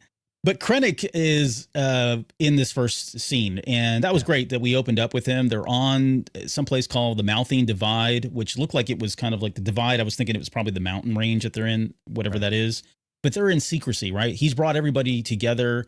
Tarkin doesn't know that they're meeting there. Wolf Lauren doesn't know that they're meeting there. And they're all there to talk about Gorman. And he starts with that video of Gorman and the twill and the spiders. Yeah, and I was like, where are we going with this? Yeah. I actually enjoyed the video, just the production quality of it, because I thought it was pretty fun. Right, because that's what I do. But at the end of the day, it really was kind of, setting up for like, and it was a funny way to kind of set up and get us established and familiar with who Gorman is, right? But at the same time, we eventually come to learn that, look, they're not there for the twill. That Gorman strategically has a mineral. That mineral was called the crap. I wrote it down somewhere calcite. Near. Yeah, it was calcite, but he gave it another kind of term. Well, they had like it's not 5 variations of it. Yeah, he was talking about all the things that they could produce out of this, and really what they're trying to do. And this goes back to the Catalyst novel, right? They were trying to come up with quote unlimited power or unlimited power source, which was just code for the project that would eventually become the Death Star, right? And he mentions that they need this calcite in order to kind of like, I don't know, what was it? Coat the lenses. Coat the reactor lenses, right? Yeah. It's all Star Wars science. It's really not important, but what they're setting up is like, look, they need Gorman's minerals, and to what extent they'll go to, there are no limits as far as where they're going to go to get the minerals.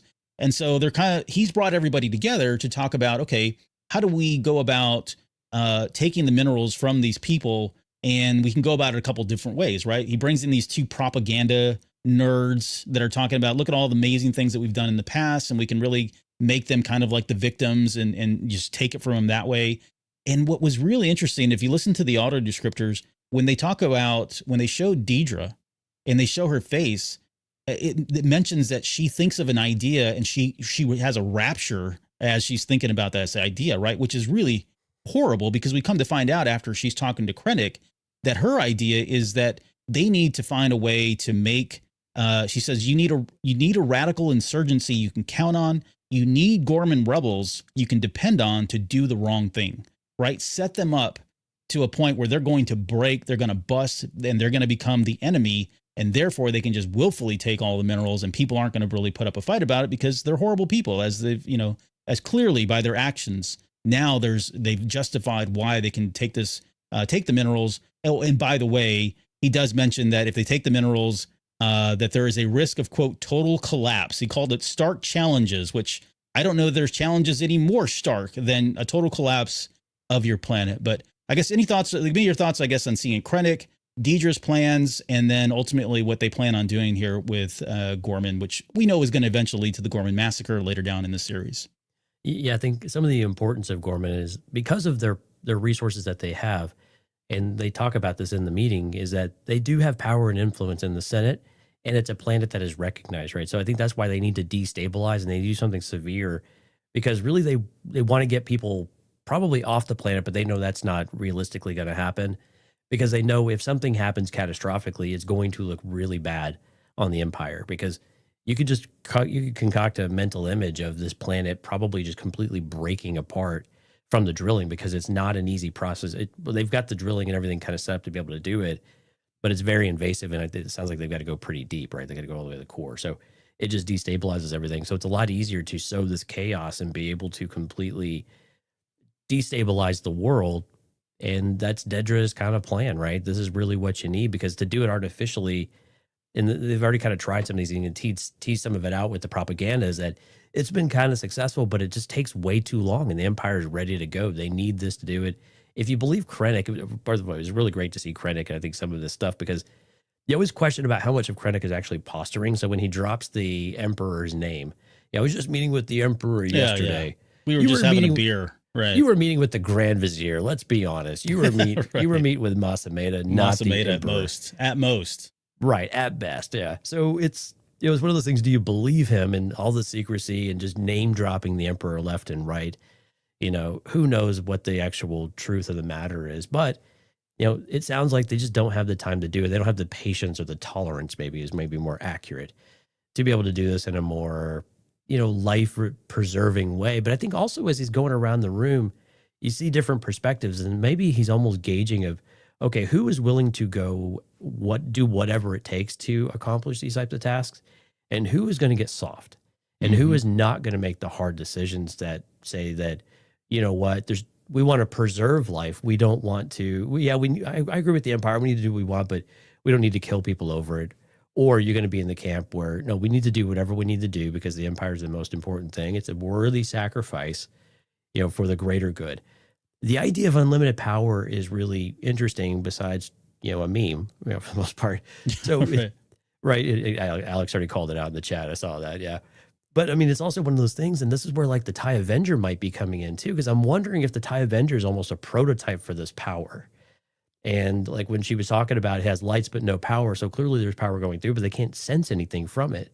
The thing kind of boots up in an instant and just kind of goes, right? And maybe it can go for extended long periods of time or whatever it might be. So I'm kind of curious if there is a direct correlation between those two of energy independence, right? Which you could probably read into in a few different ways of, is that truly the Empire? Because you could actually view that, actually rather on the surface of saying energy independence could be that the Empire wants to have something that's truly unlimited power, because then they can deprive that of other places and use that as a position of power and influence and dictatorship as well, right? Yep. And that seems to make a lot of sense, as well as how are we actually going to power this space station that can become the ultimate weapon in the universe, right?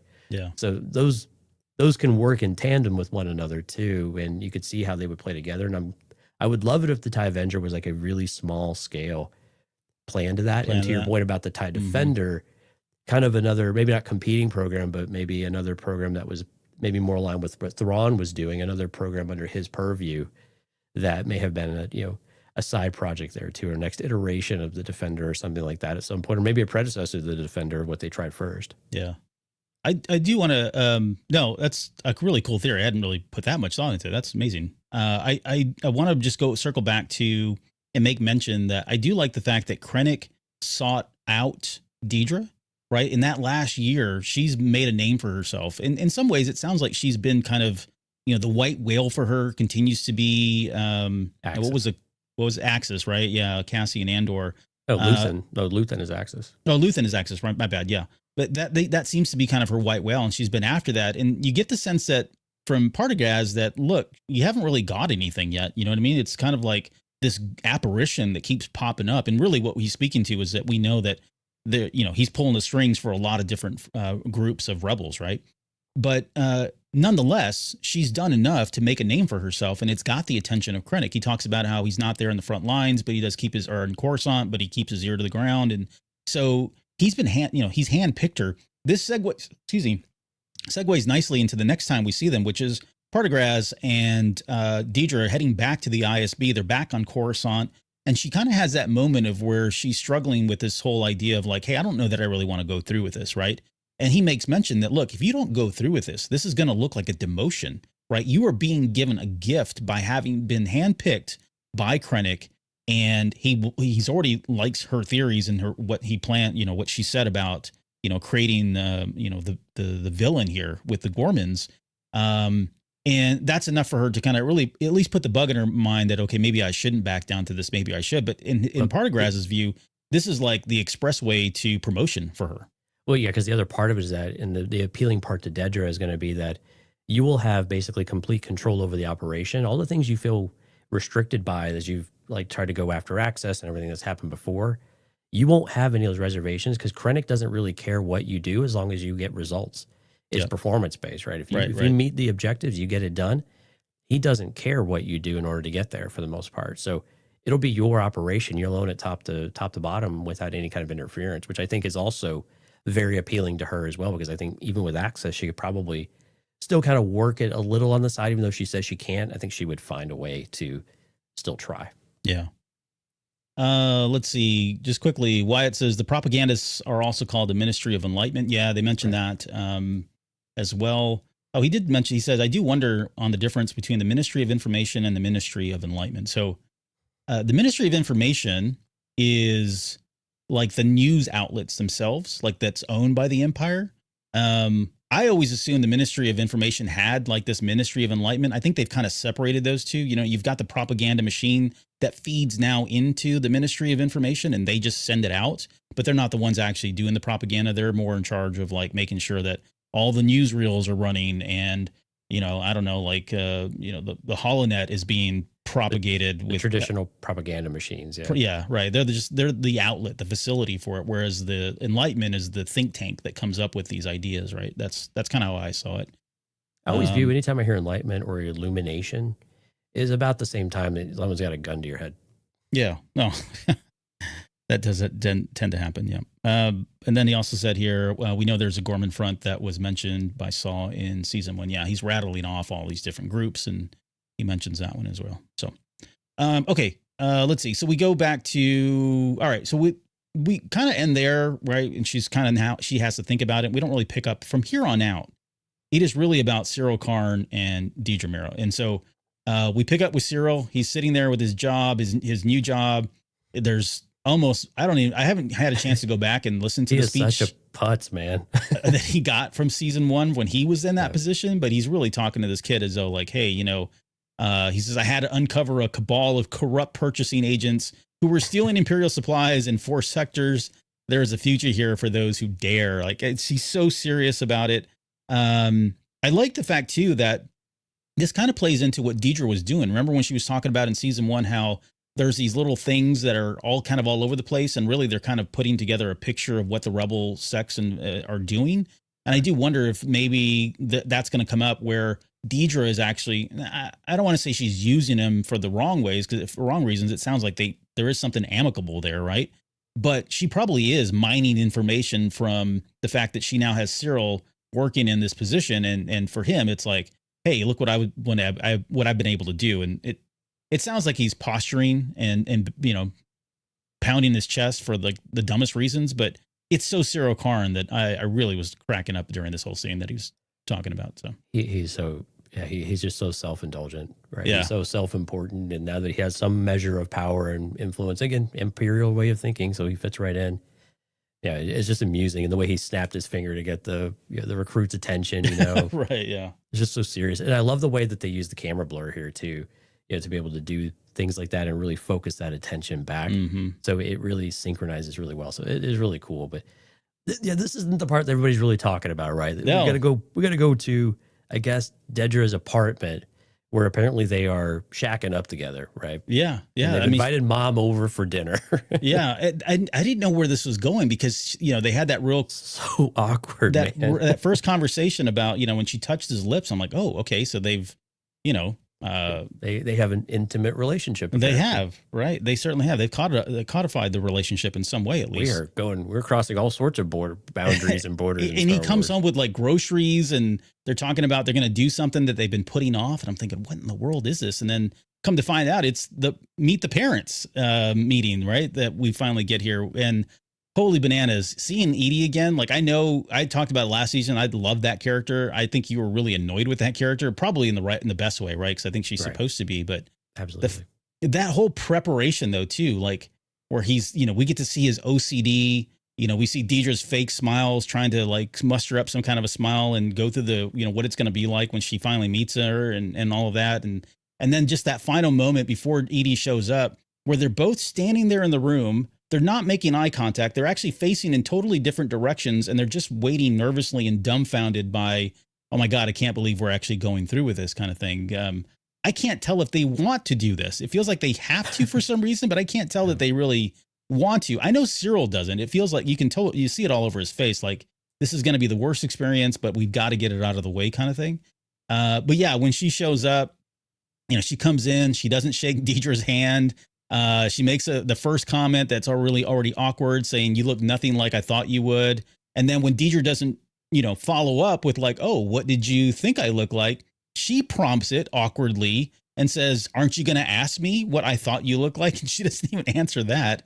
We segue into the little tour there.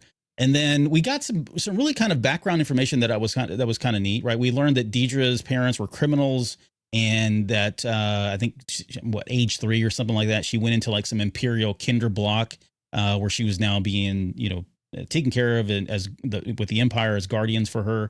And Cyril's dad was somebody who was out looking for adventure. Didn't say he died, but they just said that he never came back.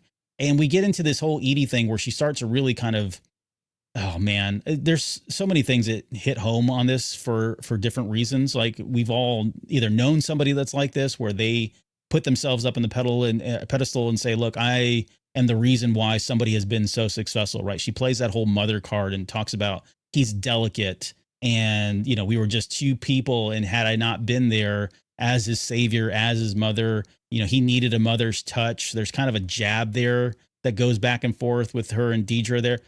I know this doesn't probably sound like Star Wars writing, and it really maybe isn't, but it's so real life that it was actually scary for me to watch this. Like, I can think of conversations that I've been a part of or seen that almost these exact words and between these people in these relationships were happening. But before we get into the whole the where it really kind of the rubber hit the road with Deidre, laying into Edie, anything you want to add to all of that?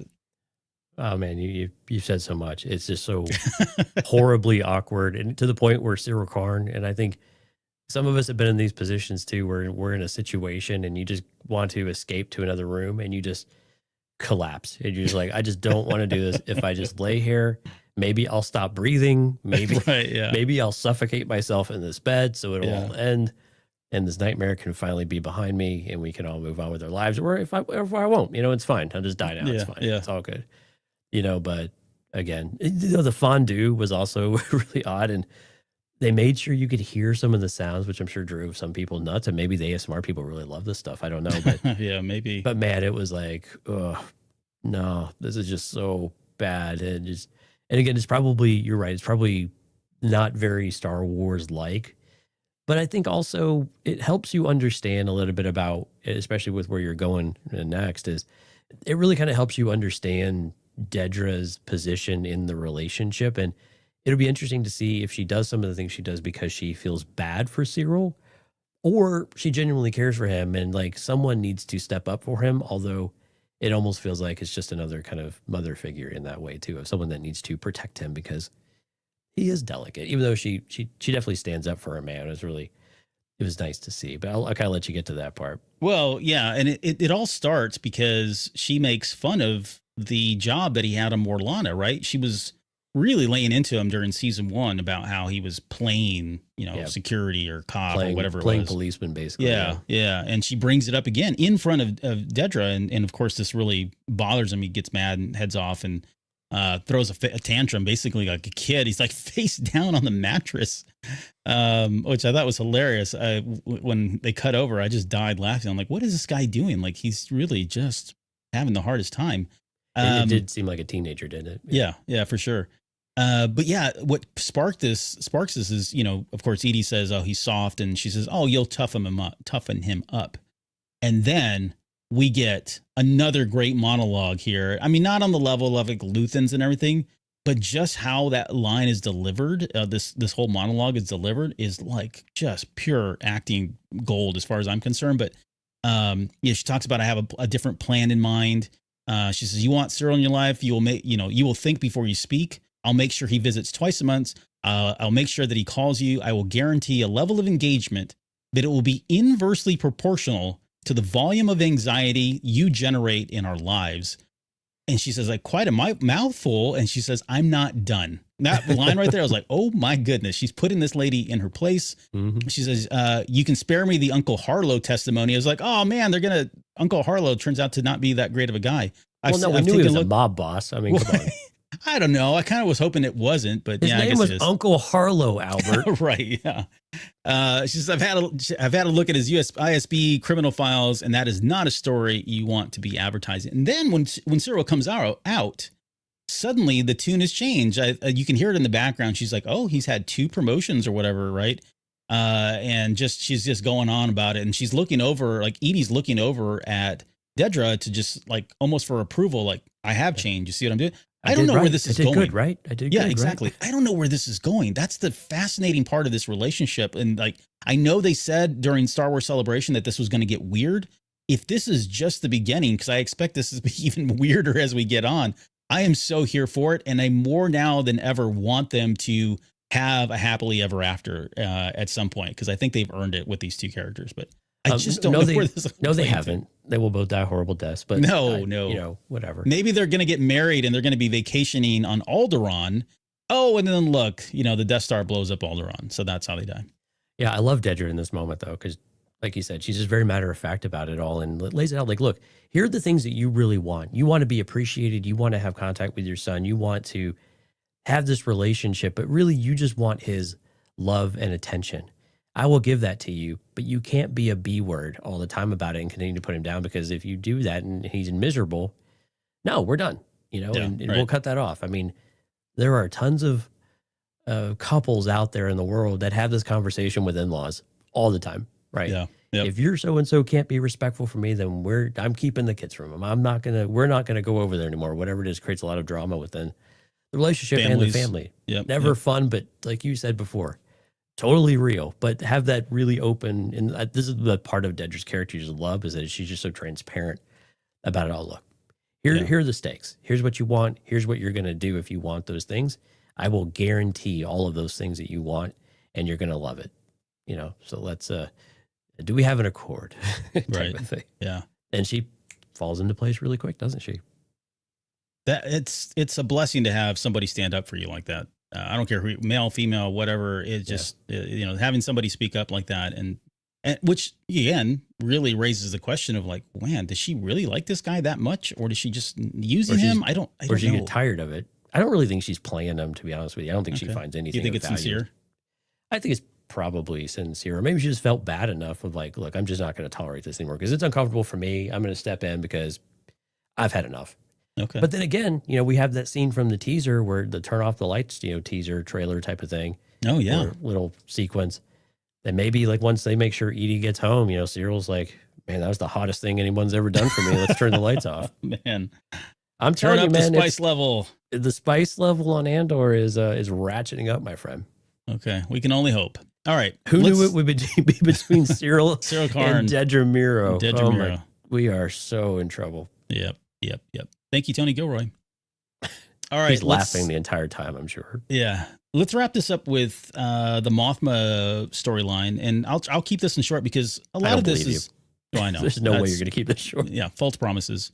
But we get the backdrop of what's happening is in Chandrila, and it is Lita's wedding, which we all were fearing after season 1.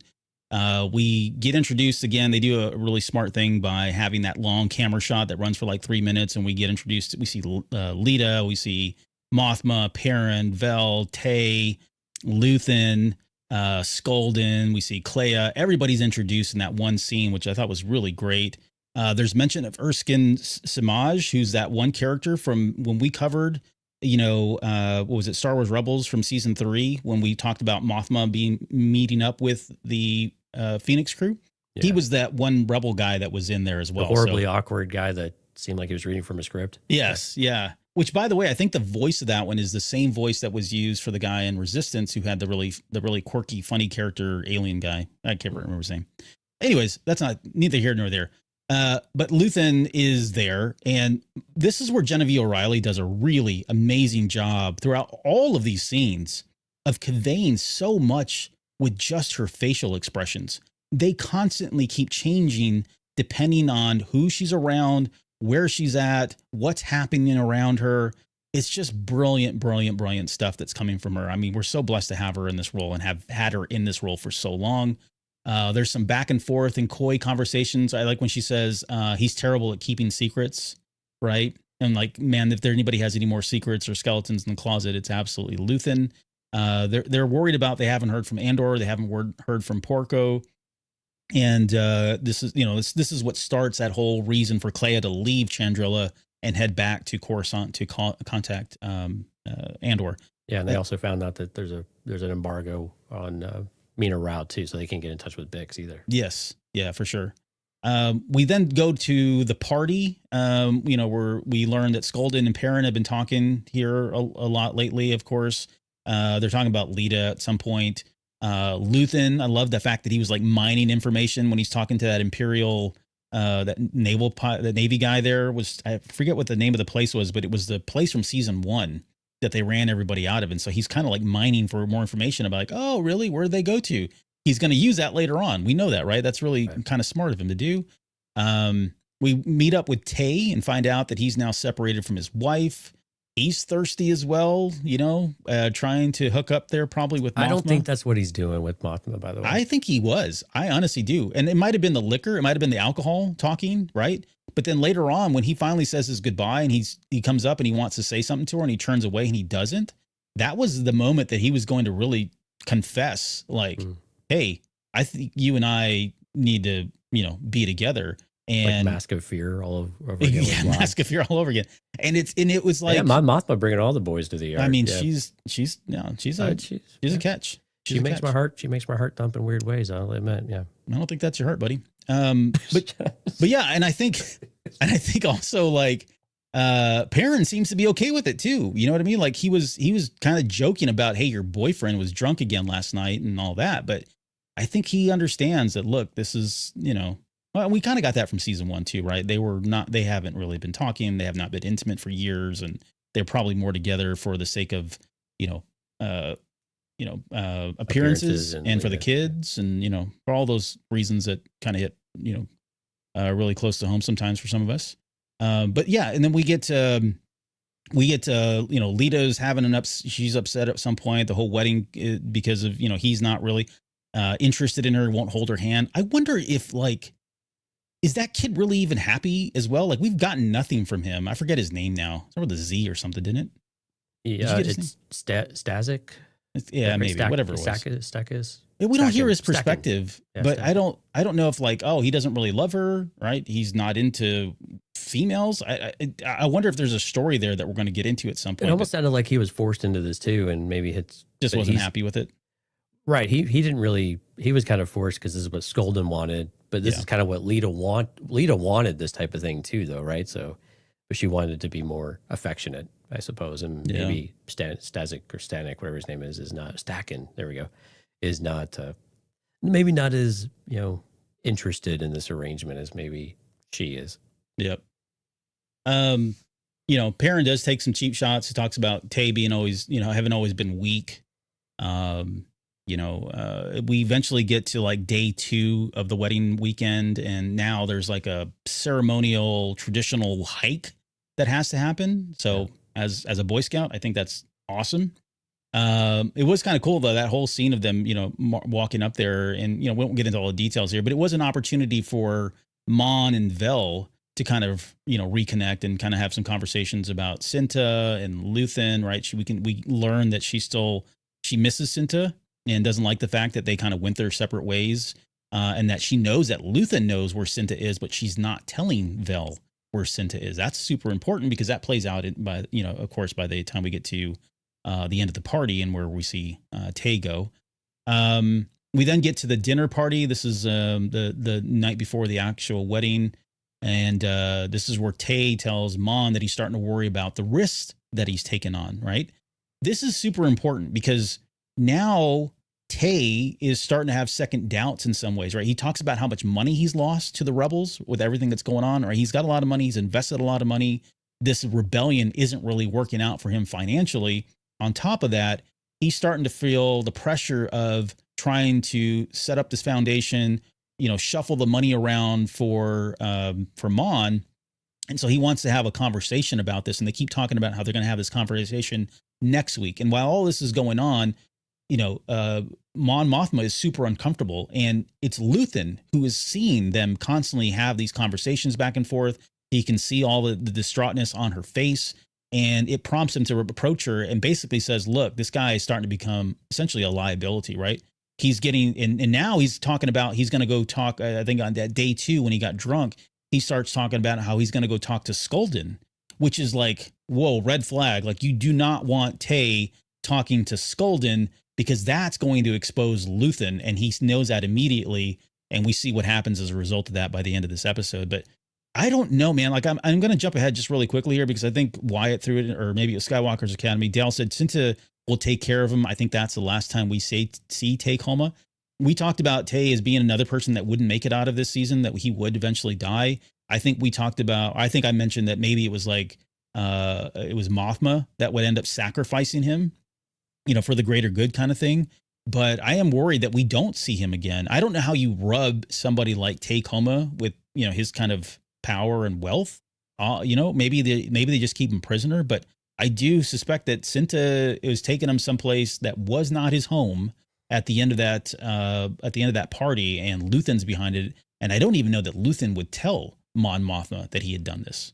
What are your thoughts on all that? On all that, man, that's a lot to target. Well, I mean, just that part. Just talking about Tay Koma, not the other stuff. I think he's dead. I don't think he's prisoner. I think they're going to kill him. I think they're going to. This is the last time we see Tay Koma, and again, he's a liability. And they kept asking for a number. I was like, what are you talking about, a number? And I think it was more of like a buyout number, or a number that he needed to be compensated in order to keep quiet. Right? It is basically shaking them down and starting to shake Mon Mothma down. That's why I wasn't sure that he was hitting on her. I think he was like nervous because he knows he needs to get more out of this, and he put it in that way, right? Skulden got what he wanted. Mon Mothma's getting what she wants.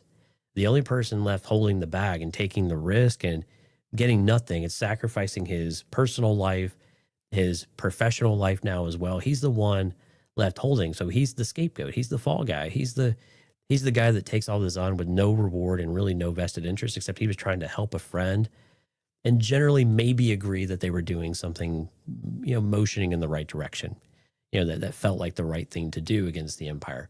We don't really know how much I don't remember at least how motivated he was to walk against the Empire. I think it was against Mon. I think, I'm not naive. He probably has feelings for Mon Mothma because everybody should, but it's just one of the things that, it's been there for a long time. They've been lifelong friends. Perrin calls her out on it too. Like, hey, don't put your blinders on. He would always jump at the opportunity. And now the path is clear if his wife is out of the way. But yeah. And then that type of course, that's how Perrin thinks though, too, a bit in that kind of sense. And whether or not he's serious about it or not, we could probably debate a little bit, but I just don't think we see him again, because again, when you start trying to shake down your people, Luthen's like, no, that's a liability. You're exactly right there. And we can't have that in our way, and we have to keep ourselves clean. And he has to keep Mon Mothma clean. And he says it too, and it makes her really uncomfortable, right? And this was in the trailers as well. Like, I don't know that I know what you mean. Man, he's like, how nice for you, right? You don't have to think in the way that I think, even though she definitely is following what's going on. Yeah, she feels it. She doesn't have to admit it to herself until it's a reality, and then she's going to feel like she has blood on her hands. And this is why we kept recommending, like, hey, go read Mask of Fear. because it's a lot of parallels of some of the decisions that she had to make in Mask of Fear by Alexander Freed. We're seeing play out on screen in a more subtle way here with Luthen and company, and Luthen and them kind of get to be the bad guy, so to speak. But we know Mon Mothma gets it. Like we know she gets the system, even though she resists it and doesn't want to play by those terms. She gets it, and she's made decisions very similar to us in the past. So she's not naive, and she's definitely not delusional. Yeah, I think the most sobering comment, and no pun intended, but the most sobering comment that Tay says is that he says, "I feel undervalued." Right, that's exactly scary. It. Yeah, right, to think about, like from Mon's perspective, like holy crap, if he feels like he's not being valued, then he could do something really horribly, chaotic and certainly jeopardize this whole thing, myself and Luthen and everybody else. Right, it can completely come unraveled now. So a lot of risk there. I wanted to talk about Perrin's speech. There really was. I mean, the speech was awesome. It was great to see that side of Perrin come out. Somebody talking about the joy of love, who's in a probably very loveless relationship.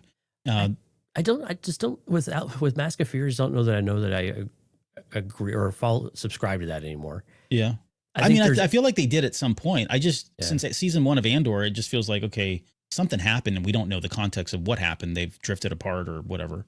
Yeah, I mean, true. It's been the better part of like 15 plus years since that book. I think there's always been something there between them that they still value and treasure and feel like there's a connection there. And I think Mon Mothma, just to address Perrin's accusations or maybe jabs, like I don't think she's ever probably actually stepped out of her marriage at all. And I'm kind of curious if Perrin actually has either at this point. He kind of may play up the Playboy thing a little bit, but maybe doesn't actually do it. They have an agreement and they do it. But you're right. It's not a lovey-dovey relationship whatsoever, and it's probably degraded over time. I think you're absolutely right there. But I don't know that there's no love there. I think there is some amount of love. And I think you kind of see a little bit there. She takes his cup and drinks from it, right? I mean, those are things that married couples do, right? And people in a relationship that feel comfortable and I think still genuinely care, right? Yeah. I mean, I think people that care about each other do that.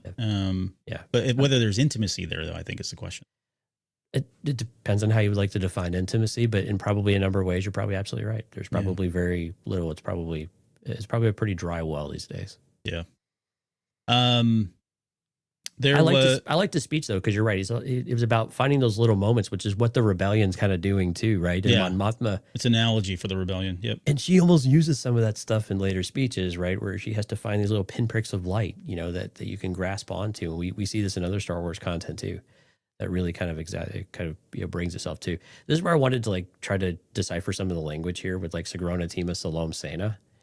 Go ahead. So I think Sigrona is probably like a toast or a greeting or a welcome. And this is where you can kind of stitch these together. I think Tima is probably health. Salome is probably wisdom. And then I think Salona Sena might be like wisdom earned or whatever. This is where he like turns them, I'm looking at the elders, am I right? Type of thing. And so I think if you replace those words throughout all of this scene, it kind of made more sense to me. So I don't know if kind of like a toast to your health and sharing of wisdom, that's been earned throughout life or experience.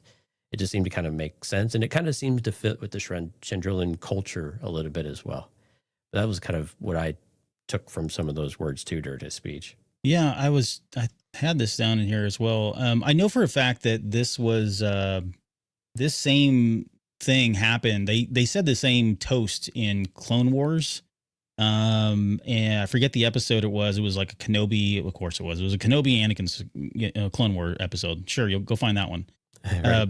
But yeah, it's been said before, but we've never gotten the context and the definition. And I could have sworn I wrote this down in my notes, and I'm not seeing it, but I had the same take as far as you did. I was actually trying to like decipher what exactly these words meant, because that's the stuff that we do here, right? That's the important things to do. Okay, so we talked about parent speech, the good times versus the bad times, focus on the good times type thing, analogy for the rebellion. Let's get to the actual wedding and kind of wrap this up. So we get to see Lita. She's in her gown. Man, that conversation was difficult to watch where, Mon Mothma felt like she was doing something that her mother never did for her. And by giving her an out, right? And in some ways you got to think like, in some ways I was thinking, retrospectively, man, I could have probably seen this coming, right? Because Lita has been someone who, you know, the phrase that Mothma uses is everything old is new again.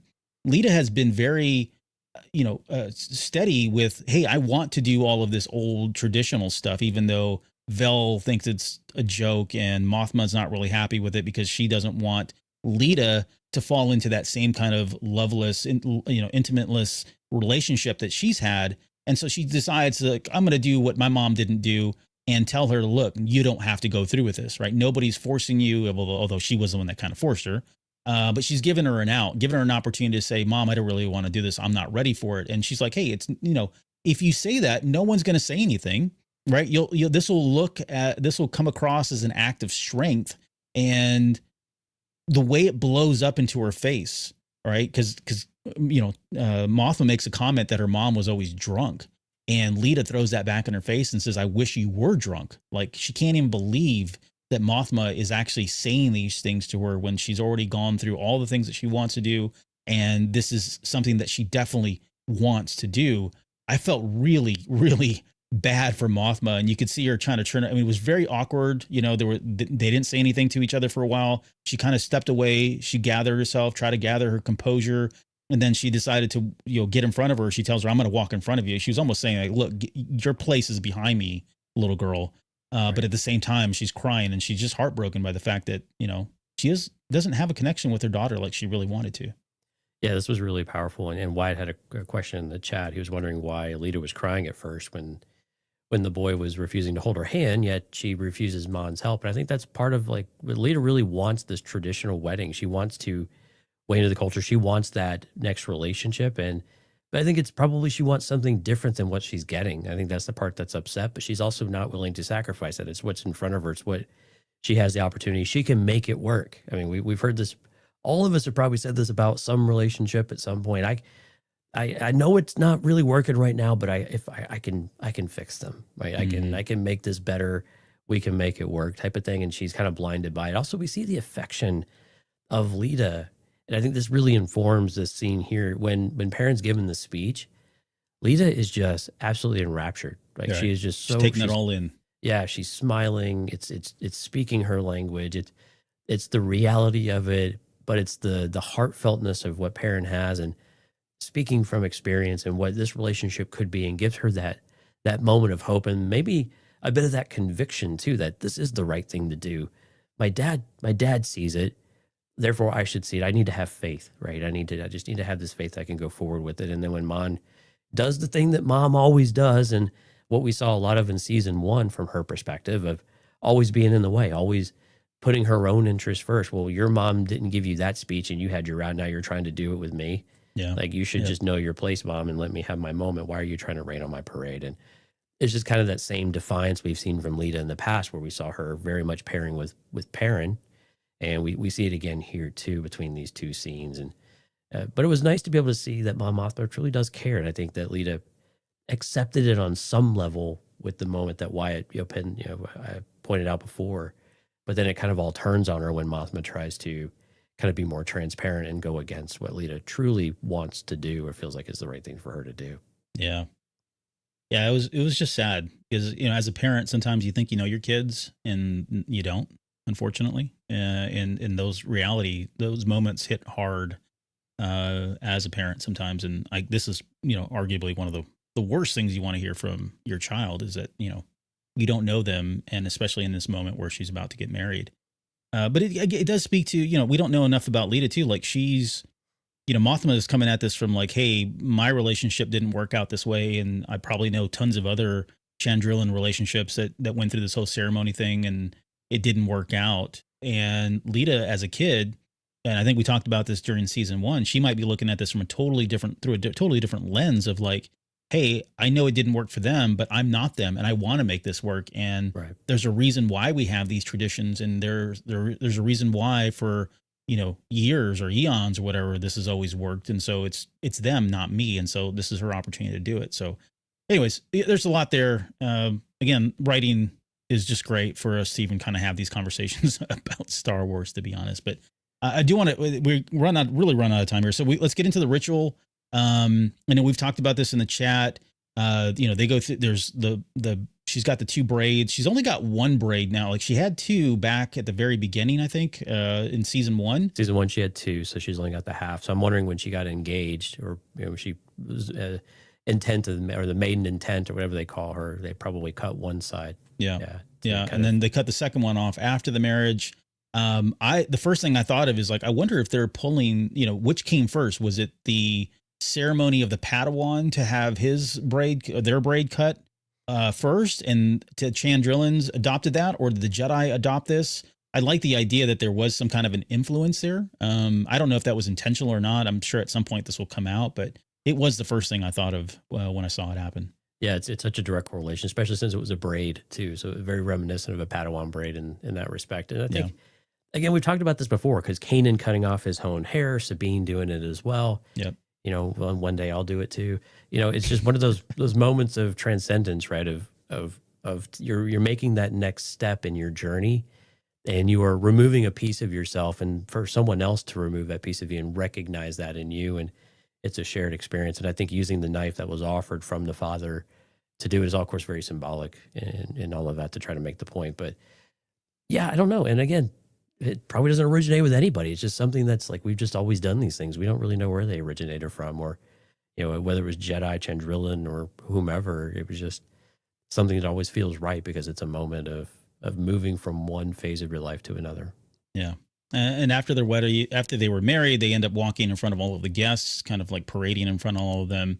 And then we get to Skulldun's gift, which is finally unveiled, right? This is the reason why Luthen was there, was because Skulldun bought a particular gift from Luthen and invited him in there, because Luthen had to set it up and all of that. And we come to find out this is called a Chandy Merle. Shandy Merle. Yep. Shandy Merle. And stolen 25,000 years ago. And they didn't even have to, like, as soon as it hit 25,000, I was like, holy crap, Old Republic, here we come. And sure enough, we get a mention of Rakatan, which was... The Rakatans, yeah. Yeah, that was another great moment for me as a SWTOR fan. We had that one, the crystal, the Rakatan crystal that we got from season 1. So now this is the second time that we've got a mention of that. So I don't know, man. It feels like they're just signaling that we're going to go back there at some point. But it was kind of cool. I mean, they talked about how the statues were taken when the Rakatans came during the invasion. There was only so many left here. And now, like, the 9th one that was found now sits with them. I don't know what this thing costs. I don't know how much Luthen charged him for this thing, but more than the house is worth, apparently. Exactly. A lot of money. We then get into this whole dance thing, right? So we have the bride and groom dancing. That's a very formal dance. Yeah. We have Luthen confronting Mothma about, the whole Tay situation that we talked about. We've already kind of mentioned all of that.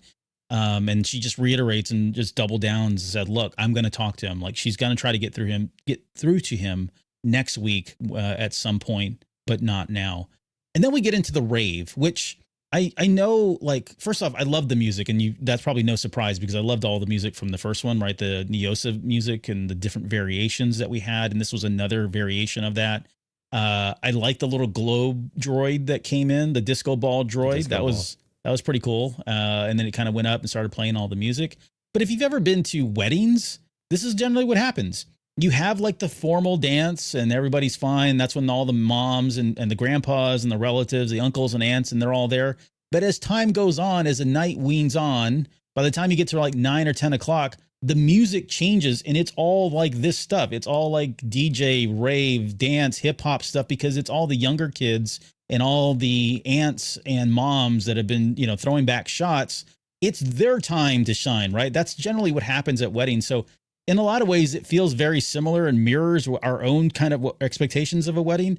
But I can see where some people look at this and go, yeah, it's cool, but you're juxtaposing this with what's happening to Bix and the death and the mortality that's happening on these other storylines. I think that was intentional. He was trying to do that. 100% intentional, but still felt so off. It makes you feel weird. It makes you feel like, I don't know. And I like it. I mean, I think it's great. I think it's brilliant, quite honestly, because we've never had this really in Star Wars. I think other, shows have done similar things to really kind of give you these mixed feelings about, just the totally different situations, and you're trying to focus on one and you cut over to the other. It's simply chaotic and all of that. But I really enjoyed it. I mean, outside of the music itself, I enjoyed kind of cutting back and forth. It certainly gave me a sense of like, I don't know, it was high drama, high dread for what was happening. And I don't know, it was very emotional, I think, at the end. Yeah, I didn't have any issue with the music. I think within the rave and doing shots, and I think my Mothma letting go and trying to just have a moment where she could just, I got to get everything out, like, and dance it all away, kind of thing. And I think. Do you think she knew? Sorry, I got a question for you though. On that same note, do you think she knew that Tay's days were numbered, and that was one of the reasons she was throwing back shots? Or was it more just the anxiety and the stress of knowing that she's going to have this really uncomfortable conversation and maybe even do something drastic if things don't go the way they're supposed to go? I think more the latter. I don't know that she would have really seriously considered that she wouldn't see Tay tomorrow type of thing. I think that she thought, again, I'm going to meet with him next week. I continue to assert that. I've said that to Luthen. I've said that to him. I will meet with him next week. It's going to be one of the top priorities for getting back once this wedding is over. So I firmly believe that, but I think everything was starting to spiral out of control, in that the idea that something could happen and maybe that she's been party to it and wouldn't have any control over preventing it or standing in the way or may even know if it happens, I think are all lurking in her mind though. So I think the seeds are sown, right? She knows the reality of it. Again, she's not delusional. She's not naive. She knows the reality of it. And there's nothing she can do in this moment except just completely, pound a few and then just completely let go and live in the moment now, because tomorrow's going to suck, right? But for right now, let me just do this. Let me just let go, right? And do that. I think with the music though, again, music, not an issue within like the party scene and all of that. I thought was fine. But is that tonal dissonance though, between the seriousness and some of the things we just left, Brasso being, killed, the things that was happening to Bix, and cutting back and forth with the music over was just really odd. I think perhaps what I would have preferred to see, and this is just me stuff, was could you have somehow mixed that dance music with something more darker and serious in tone, to where you get this kind of weird combination of the two. I think that's probably what I've liked. It would have bridged that gap for me at the very least, right? I think without having just this weird tonal complete mismatch. And I think that's the part that shook it up. And I haven't had a chance to go rewatch the rest of like the second half of episode 3. So I need to do that. Yeah. And I think and my second watch in general has changed a few things, or just kind of shifted and evolved as it kind of does when these things sit with us a little bit longer and we have a chance to kind of digest them again and kind of move through those feelings and those initial impressions and kind of look a little deeper. So I'm curious to see how I feel this next time around whenever I finish that up, probably tomorrow. Yeah. And see how that goes, and maybe watch it again before the next episodes drop next week. But I think there's been like a few things here. It's like 3 or 4 things overall that you could kind of nitpick on. But overall, it's like, what are you finding wrong with this series so far? It's kind of delivering, even though some kind of crazy, weird stuff, but it all has a point, I think. And I think that's the part that we have to remember and kind of keep the faith in, is that each one of these things that feels a little bit off usually has a point. Yeah. So we just have to make sure we kind of figure out what that point is. Yep. No, for sure. Yeah, I did feel bad for Mon Mothma too. Like, she just kept throwing shot after shot after shot. And I'm like, yeah, I've kind of been there before. But yeah, it was kind of sad in a lot of ways. But then I started thinking too, man, like Genevieve O'Reilly, she's like ready to rave. Like, she is somebody who feels like you could go rave with and she'd be right there with you. So that's kind of exciting in a lot of ways. But yeah, it ends with, we talked about the Tay Coma thing. He's driving away probably to his death, and was surprised to see Cinta. Vel sees Cinta as well when that happens. And she's, we get one shot of her. She knows what's up. Yeah. I don't know, man, we'll see where that goes too. But it was interesting that she did witness all of that. And then we fade to black with Mothma continuing just to have this wild abandonment about herself in this, like you said, this one moment of like, I'm not worrying about anything else. I'm going to just drink it all away. And unfortunately, if you've ever been there, none of your problems go away. You just got to face them the next day and you have a hangover, which makes it even worse. So, right. But yeah, okay. That's how it ends. I know we went super long on this one, but of course, this is probably going to be par for course, given that we're trying to condense 3 episodes into one night. Thank you, Tony Gilroy, for that decision. And, but yeah, it was a good conversation. It was a great first arc, to kind of set up everything up. I mentioned it was kind of a slow burn. I think the second arc is kind of maybe a little bit more, have a little bit more pace to it, but then by all accounts, by the time we get into that third and fourth arc, it's going to be, hold on to your hearts, because it's going to be some really dramatic and emotional stuff coming down our way. Yeah, there's a lot of emotional damage on the way, Albert. Yeah. A lot on the way. Yeah. But you know what's not emotionally damaging, Albert? What's that? Some of our amazing folks in the live stream. We've had so many great comments out there. We know we didn't get a chance to showcase them all, but thank you all so much for all of the comments. CantinaCast.com/YouTube. If you are listening to this, we'd love for you to join the chat. Get some of your comments on screen. Get some of our thoughts, be able to answer your questions or just bring your thoughts to the forefront. And you could be like one of these amazing people. Skywalker's Academy, JJ Skywalker, Qui-Gon J, One Up versus CPU, Alex Zoralins, Hard Counter, My Star Wars Guy, Music Train, Steph, Wyatt, Reeferman.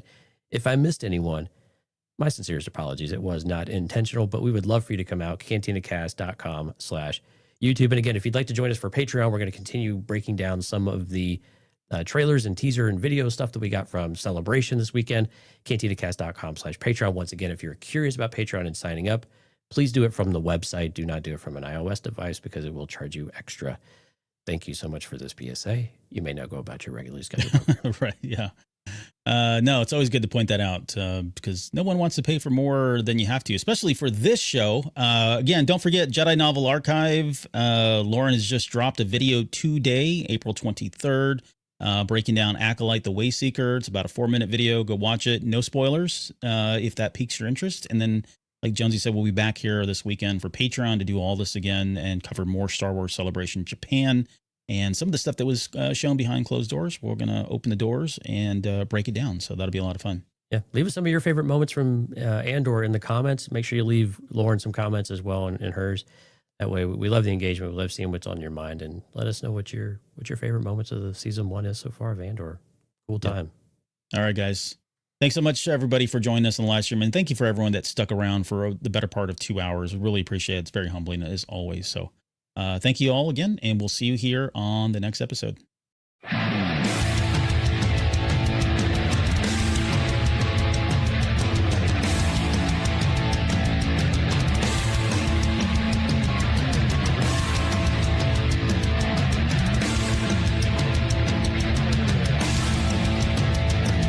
You're still listening? Wow, that's amazing. Well, I'm here to give you the disclaimer.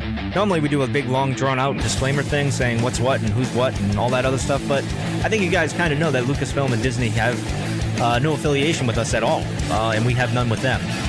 We talk about Star Wars, which is their property, and all that other good, fun stuff, but I think you can tell which is our stuff and which is their stuff. If you can't, well, then send a lawyer to send an email to me, and I'll be glad to chat with them. Other than that, you know what's what, so that's your disclaimer.